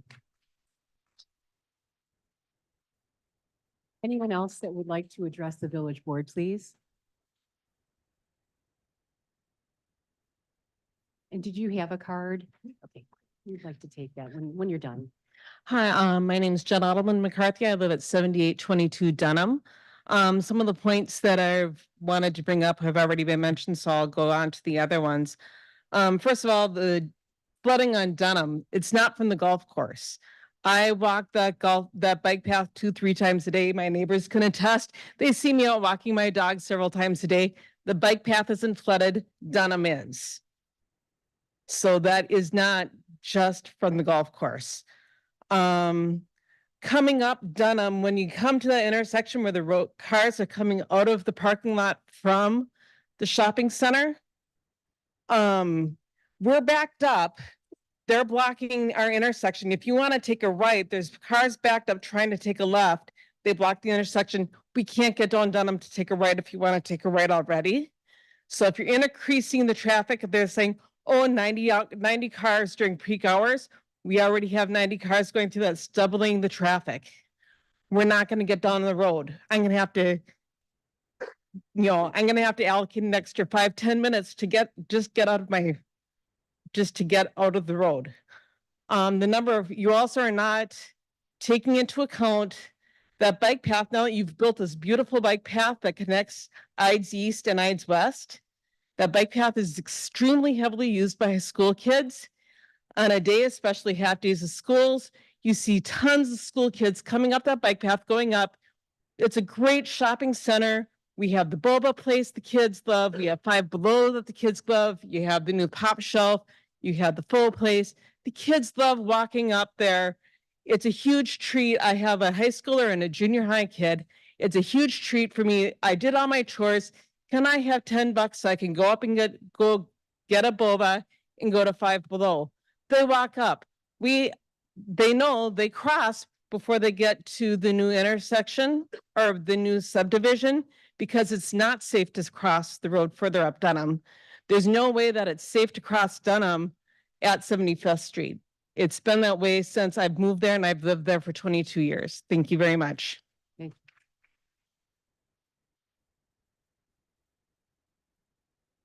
Anyone else, please?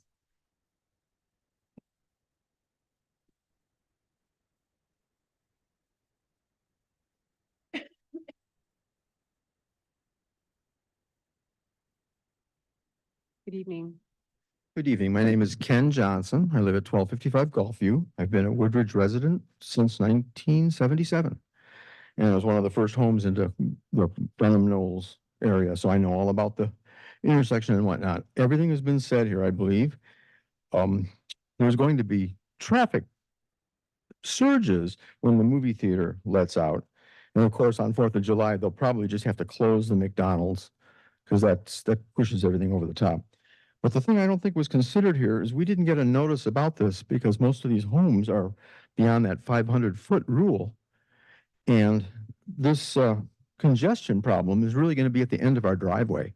So it's almost a 25-foot rule as far as we're concerned, because the congestion is going to occur on our only way out of those subdivisions. And there's 120 homes back there, a lot of people. So traffic's going to be pretty heavy. And the other thing I wanted to ask is more of a legal question. The board here, we can't control the menu items at McDonald's. And if for some reason they choose to go head to head with Starbucks in that boutique coffee shop type of a feeling, I don't think there's anything we can do to stop this from turning into a Cosmic D. And if you've seen the Bolingbrook restaurant, where they've got several Bolingbrook police officers and a labyrinth of traffic cones out in the parking lot to direct the traffic. I experienced it once. It was a 45-minute wait, traffic all backed up. And then, as I understand it, it hit a peak of 4 hours. But the initial thrill of this new restaurant is kind of worn off. And I went and visited it recently, and there were hardly any cars there at all, either at the McDonald's or at the Cosmex. So I just wanted to ask legally, are you going to be able to stop this from turning into a major parking lot cone labyrinth situation like they have at Bolingbrook, at Dunham Road, and whatever that is, the one in Bolingbrook. It's the first one in the United States. And as I understand, the second one is planned for Texas. But I don't think there's anything that you can do to stop this from turning into a Cosmic D. Thank you. Thank you.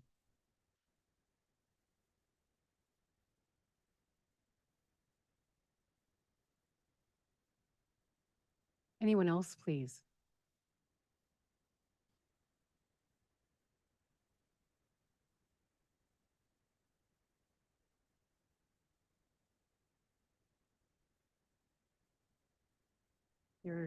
Want to make sure to ask one last time if anyone would like to address the village board at this time, please. Oh, please come on up, sure.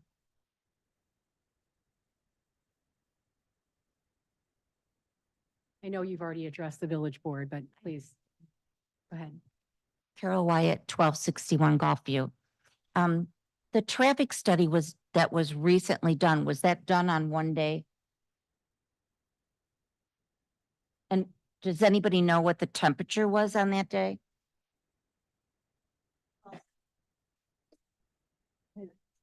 I believe the temperature was very, very like below zero, and nobody was out that day. That's my comment on the traffic study. Okay, thank you. And I'm sorry, yes, thank you for coming forward. We can't hear if there's not a microphone, so please do come forward, introduce yourself, and you can move the microphone down. Thank you. I am vertically challenged. My name is Mary Wisdom. I live at 1192 Old Creek Court. And in response to her issue she brought up, I did notice that there were the traffic, like what they were putting out to track it, was during a time period. I think he mentioned maybe 2 weekdays and 1 weekend day. And it was, I don't have the specific dates, but it's when we had the snowstorm on that Friday. So I'm not sure if that Saturday is when he was tracking data. And then it was also when we had the ice storm and all that fog, because I know I live there. I was working remotely, so I wasn't able to go into my job. So I know I wasn't up and down that road probably 5-6 times a day like it normally would be.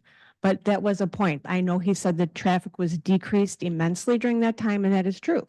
So it's not an accurate picture of what traffic normally is on that road. Thank you. Thank you. Ma'am, Yeah. if you just fill out one of those speaker cards, just so we have it for the record. Thank you.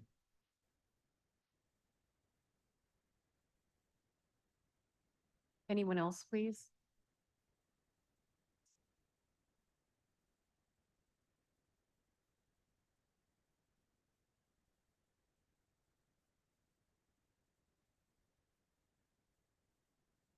So if that's the last comment, we will go ahead and close our public comment section of our meeting tonight. So we will now proceed to board deliberations on this development proposal. Going to open it up to the village board. We have any member of the village board that has questions or follow-ups or would like to bring something forward. Now is the time. Trustee Annalise? So a couple of the residents mentioned that when you're coming in and out of their subdivision, going into Dunham and 75th, is there only way in and out? Can I ask why that street doesn't open up to 83rd? Because I'm just not aware of why it doesn't. Okay, just a moment. Yes, please. Just know that this is questions that we are going to ask as a village board, and it will be answered by staff first, and then we'll open it up. So it allows us to get answers right from our village staff first if we have those answers. So Trustee Annalise has asked why it would just be access to 75th Street from Dunham and why it does not go. Correct, based on the comments that that is their only way in and out. So if Dunham goes through to their subdivision, why doesn't it go through to 83rd so they have another way out? Correct. So,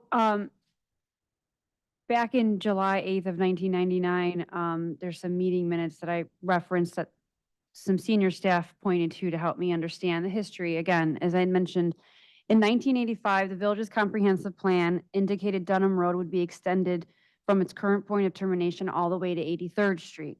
However, in 1990, when the village was revisiting their comprehensive plan specifically to look at Lamont Road development in the northwest corner of Lamont Road, that is where a lot of opposition was brought in regards to any extension of Dunham Road. And then that was taken in consideration from the staff and the board. In addition, there is some extensive wetlands that are east of the existing park. Now, the right-of-way is there, but if the village were to pursue that, there's additional challenges with that due to the wetlands. So based on the public input of not wanting Dunham Road to have connections, that was later then abandoned and not pursued. Okay, so opposition. Thank you. So could you, again, if you wouldn't mind, please, Director Clark, give us the date of that? Sure. I was pointed to the regular board meeting minutes of July 8th, 1999. This was in conversations with, I think, additional conversations with the Lamont Road development at the time. And there was earlier conversation prior to the July 8th, 1999?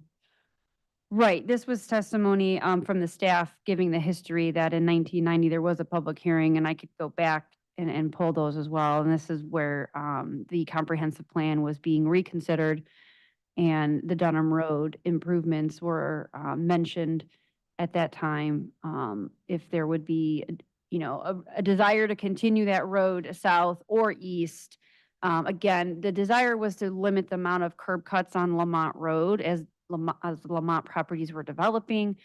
And that's why Dunham Road was viewed as a potential option, as that roadway technically is there, although unimproved. But that was not what was ultimately desired by the community, and that was then changed in the comprehensive plans moving forward. Thank you.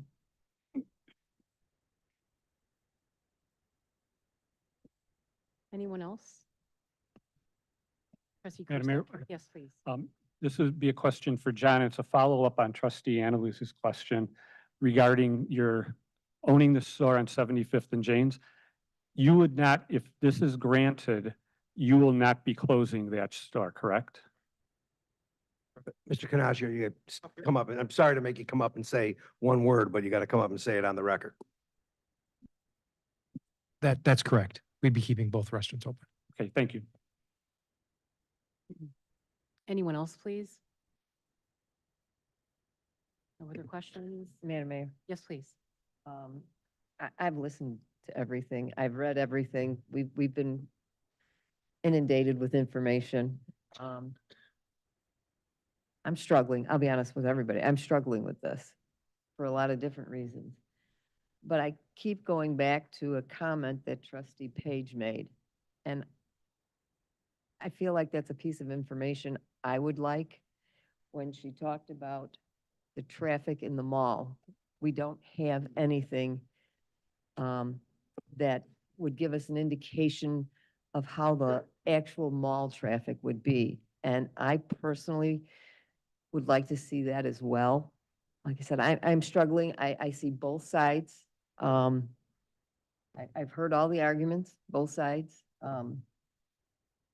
I just would like that. And then a point was just brought up. I would like to know when the traffic study was done. Was it done truly when it was below zero out? I think I kind of would like to know that as well. I actually believe they're dated. Madam Mayor, while you look, may I respond to trustee Blair? Yes, please. Here's my concern as a frequenter of Bath and Body Works in Zoop. Traffic backs up on Dunham Road. I don't know if I'm there between 12 and 1, but I can tell you for a fact, because I live west. It's backed up. I sit in the shopping mall plaza to make that left on the 75th Street. To act like it doesn't back up and you're going to add a drive-through, not realistic. Also, what really makes me nervous is people will turn left to go into McDonald's, but now coming from Zoop, you've got cars that can go right or left. That looks like a hot mess express happening right there. That is a lot of traffic in a small space. I don't worry about the Fannie Mae's because people can park on the side in the larger lot by the movie theater. But I know how people whip in and out of trying to come around from the Noodles and Company in Zoop and how there's almost accidents now trying to get to Dunham Road. Forget trying to go back to the Starbucks. That's a lot in a small space, and you're asking for accidents. Then you add in pedestrians. Now we're adding in summer. I've completely forgot about the 4th of July. Now you're adding in that too. That makes me extremely nervous. If I could, please. The traffic study date that I can see, and I'm only going to answer, and I would defer to our experts here this evening. I see one on Thursday, December 1st, is that the date? I would rather have them provide the information than me going through all these reports. Do we have dates of the traffic studies for clarification?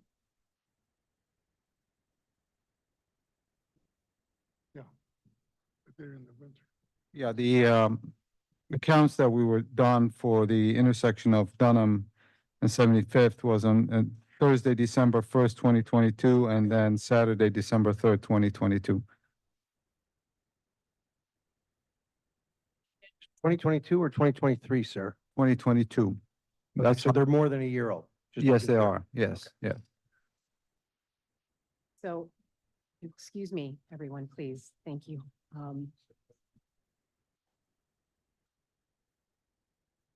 I think that we have some questions here at this point right now. One being the safety concerns and mall traffic, interior mall traffic, and then as ingress and egress points. There's not, as far as I can see, an internal traffic study. Is that something that has been performed? And I just don't see it here. I just want to clarify. So any one of our members here? Yes, thank you. You're absolutely right. The traffic studies are for the ingress and egress points on Dunham Road, on 75th Street, and on Lemont. So if you can see if you can open that up, you can see the numbers exiting the access drives, going north on and east on 75th. On 75th, as you can see, there's 26, 57, and 92.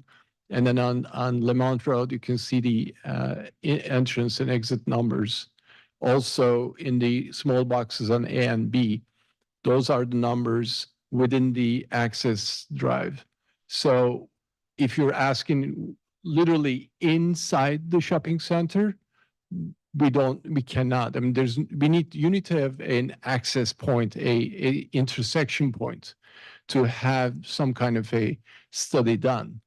And also from the Zoop and Noodles, I totally agree with you, but there is also another east side of that building. There's also another access point. So they are not usually coming to the west.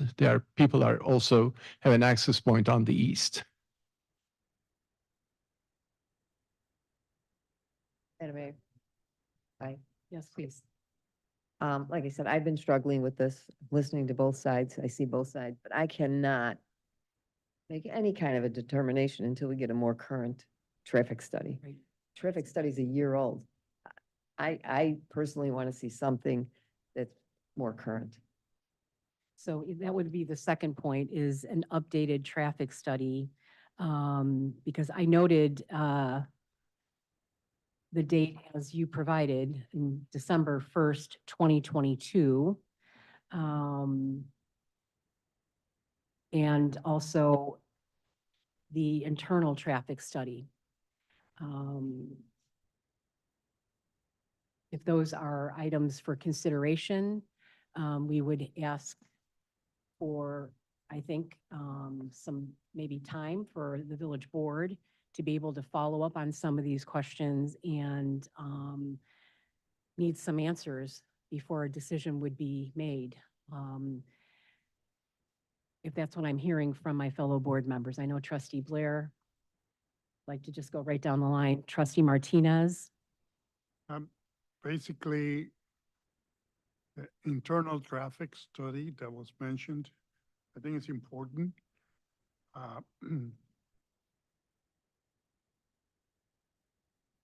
I'm, like Trustee Blair said, I'm struggling with this whole concept. And the more I hear some of the feedback, the more I'm a little concerned, because some of the dates that are used here are a little too old for us to feel good about it. So I think the traffic study is important. I believe there's got to be something done as to how you're going to be moving traffic within that whole McDonald's area. It just seems very tight. You mean in and around the actual In and McDonald's? around that, it just seems that whole layout, and you don't have it up there now, but it just seems very, very tight. And what I see here is you're coming around and exiting on the eastern entryway, right? And then you're gonna have traffic also coming out from Noodles and from Soup and from all that area. That whole area here, to me, is very concerning. That the east access point. Thank you. Trustee Angeles. Madam Mayor, I too am struggling. I'm listening to all sides. You know, I believe that we have the right to put another McDonald's in. I'm just concerned, exactly what Trustee Martinez says. I'm concerned about that strip from where the stop sign is at the end of the Panera that goes to Dunham. That section. Okay, thank you. Because it will block it going into Dunham. So that's my concern. Trustee Page. I want to be clear. I'm not opposed to McDonald's. I'm not opposed to another McDonald's in Woodridge. But I am concerned about the safety, and traffic studies aren't my area of expertise, but I'm not sure why you can't do a traffic study between Carrabba's and the Zoop building. Why can't we do a traffic study there? Why can't one be done on the entrance for Dunham Road? I don't understand, and I don't know if this is possible. But the hours given for the morning were 7:30 to, I can't read my own handwriting, I think it says 8:30. Shouldn't that be 7 to 8:30? The evening 4:30 to 5:30? Shouldn't that be like 5 to 6:30? And Saturdays 12 to 1? Shouldn't that be 11 to 2? The timing is so narrow that it's concerning. Thank you, trustee Page. Trustee Krusek? It sounds like people up here do need more information. And I don't know if the applicant is able to get us what we want. I agree with trustee Page in a way that I think it should be able to be gotten. So that would be my suggestion, is to talk a little bit further and see, is that something that can be done?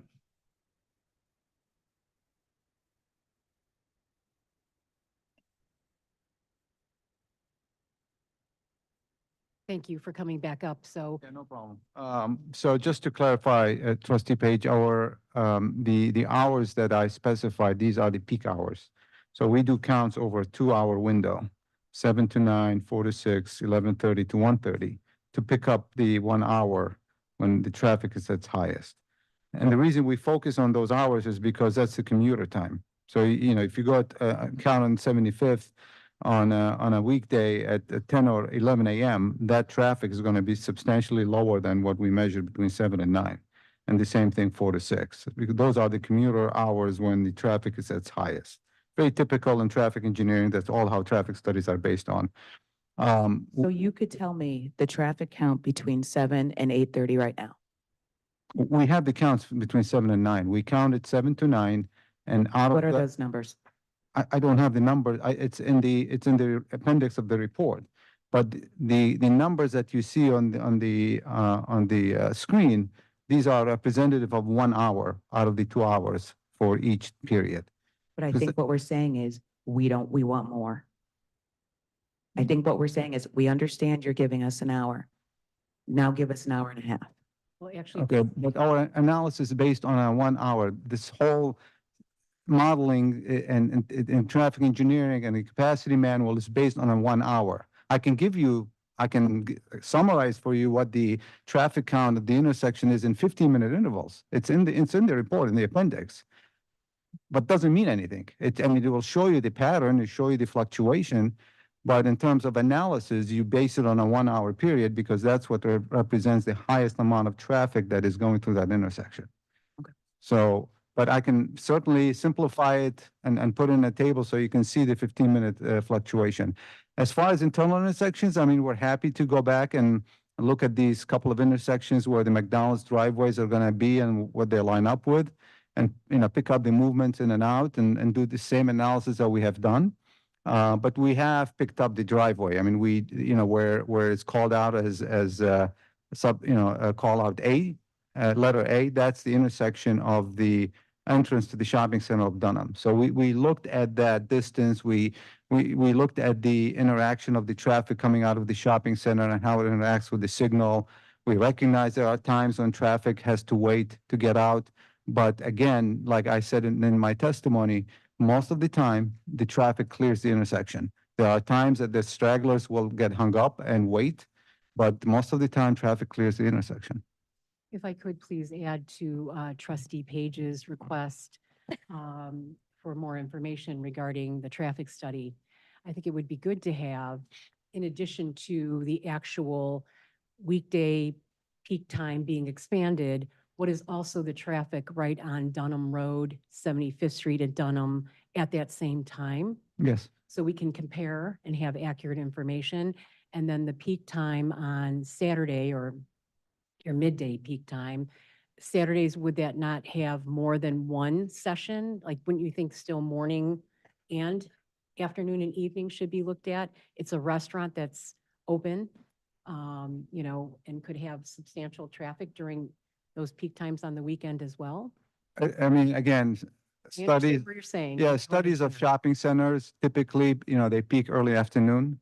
And given that McDonald's traffic is lunchtime on weekends, so you look at the overlap of the shopping center peaking and the McDonald's lunchtime peaking, that's really, you're looking at a worst I'm case thinking condition. too, the impact of the movie theater, some other impacts.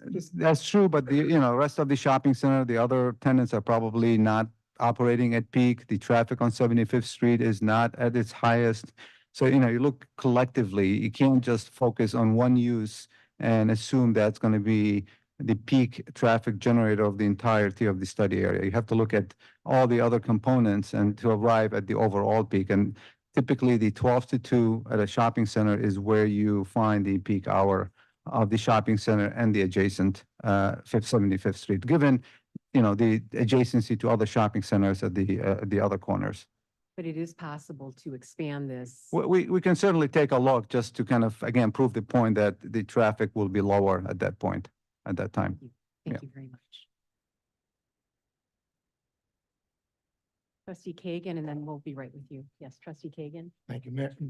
Thank you, Mayor. At this point, I'm prepared to move forward, but I'll obviously defer to my other colleagues if they'd like to seek more information.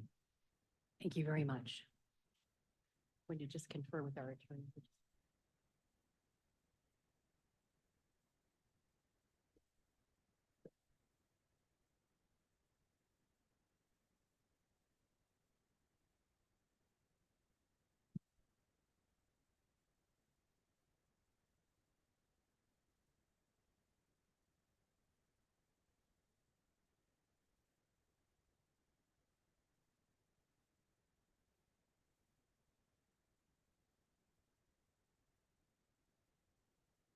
So we would need to ask, we'd like to bring this to our next meeting, which is in 2 weeks.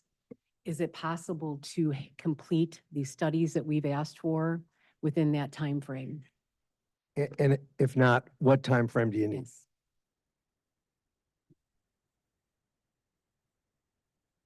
Yes.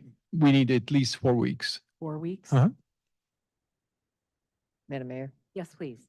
I would suggest, as far as I'm concerned, I would also like it done when the weather is nicer. I have to tell you honestly, I'm a little bothered that we didn't know until right now that that traffic study was a year old. I'm bothered by that. So if we need 4 weeks, I'm going to ask our administrator to help me with the calendar planning of this.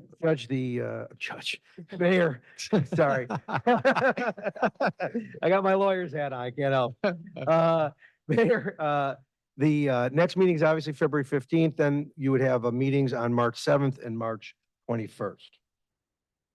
If the board was to continue this, I suggest that for parliamentary reasons, it just be continued to the next meeting, but we all understand, and so the public doesn't have to keep coming back and be told that it's continued. We continue it, have a target date by which we would have a subsequent hearing on it. Eric, if it is not, so 4 weeks. So March 7th, if they feel they can get it done, but obviously. So not enough time. if we went to the 4-week period, our next meeting would be March 7th. Is that sufficient time? I think it is sufficient time, but I don't know if we need to submit the plan earlier, or the study earlier, or do we need to, I don't know We what would the, prefer to have it prior to that meeting. how many days? I don't know. So just doing the math, 28 days from today is leap date, February 29th. Then it'd be another week until we have our meeting.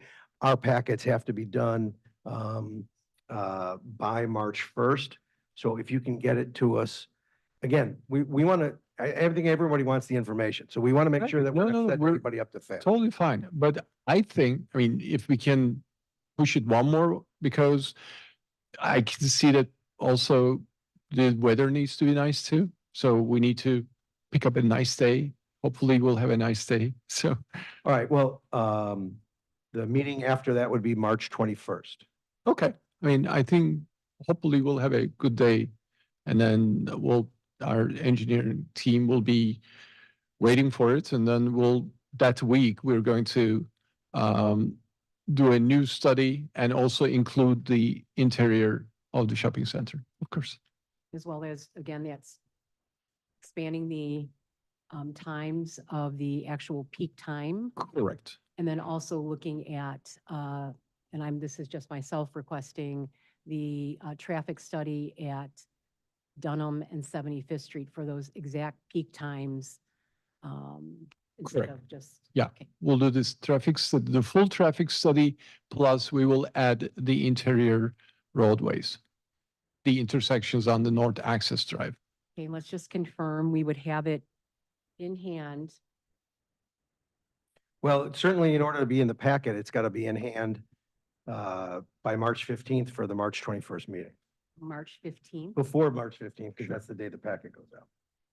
so that it is ready to go in our packets for further review. And then we would meet again on Thursday, March 21st. And at that time, the public would have another opportunity to participate and speak at that meeting before final consideration by the board. All right. Okay, so we'll, just a moment, we'll get to some comments here, but so in taking into consideration this, is there anything else any board member has that needs to be looked at and considered?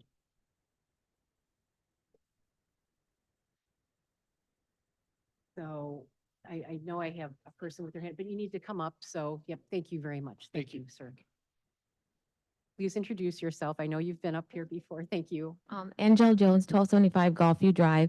I just thought that there was a gentleman that came up and said that because of the comments made last time about wanting more information for a traffic study, that an additional traffic study was done. And so for those, the data that they presented was a year old. I think that, I want the record to say that I think that that was misleading. Because he got up here and he said that due to us not having enough information about traffic, they did an additional traffic study. But why were those dates from a year ago? Let's just ask the question because Okay. we don't know what the second traffic study date was. Okay, so thank you very much. So I did not see a second. Yes. I'd like please. to speak to that. So the process for any development is a traffic report.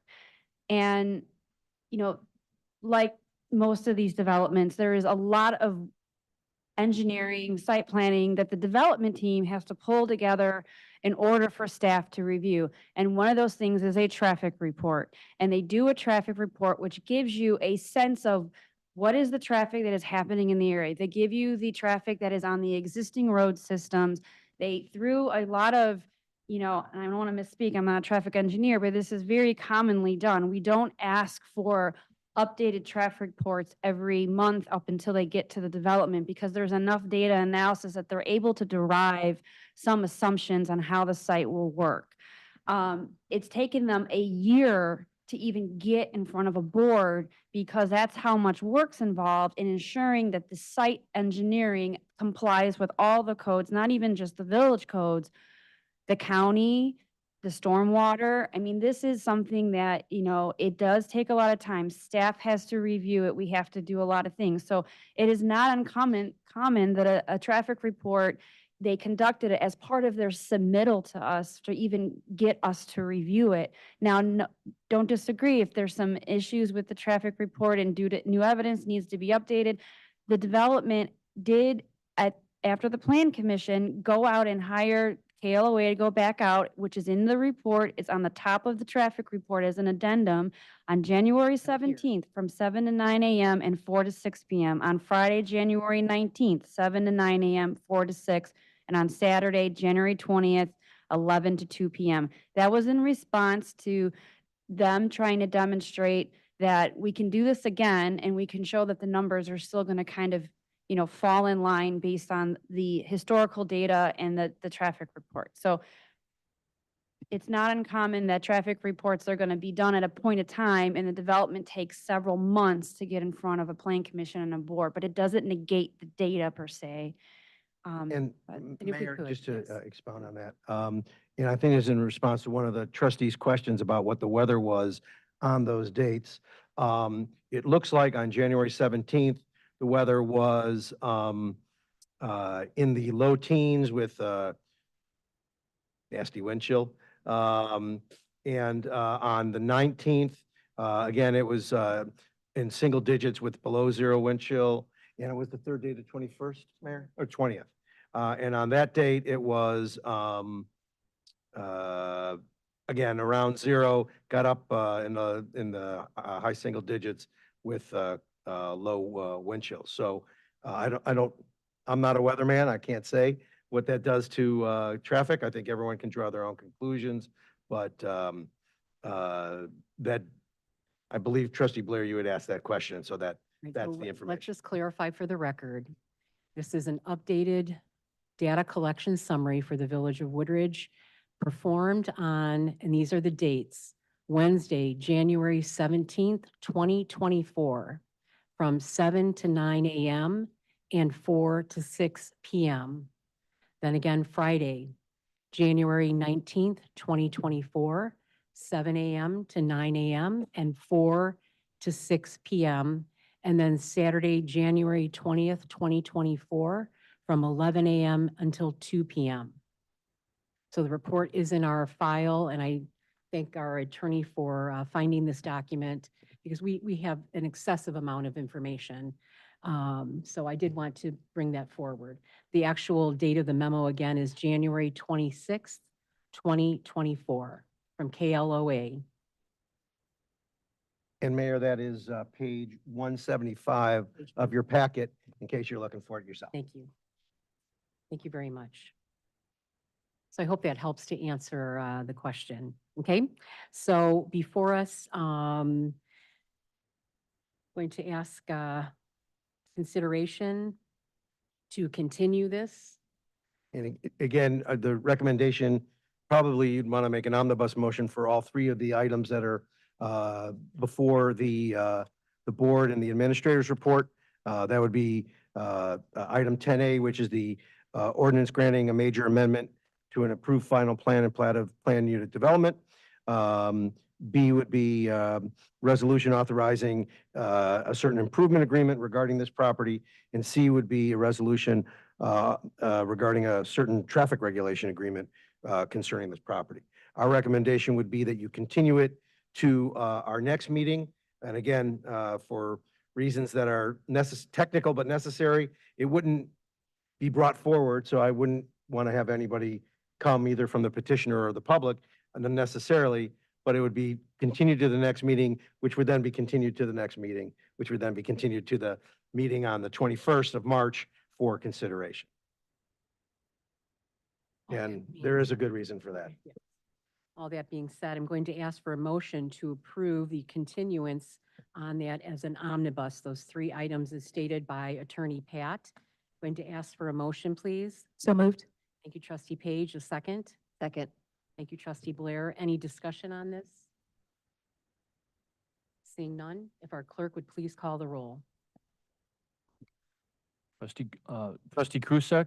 Aye. Trustee Page? Aye. Trustee Martinez? Aye. Trustee Blair? Aye. Trustee Kagan? Aye. Trustee Annalise? Aye. Motion passes. The item is continued. It will be continued for, on the agenda on March 15th, No, 20. February 15th. Pardon? It's been continued to February 15th. Yes, but we Yes. know that we're not. Yes, we and have then the it will report back eventually be heard on March 21st. March 21st. Okay, will actually be heard on that date. Okay.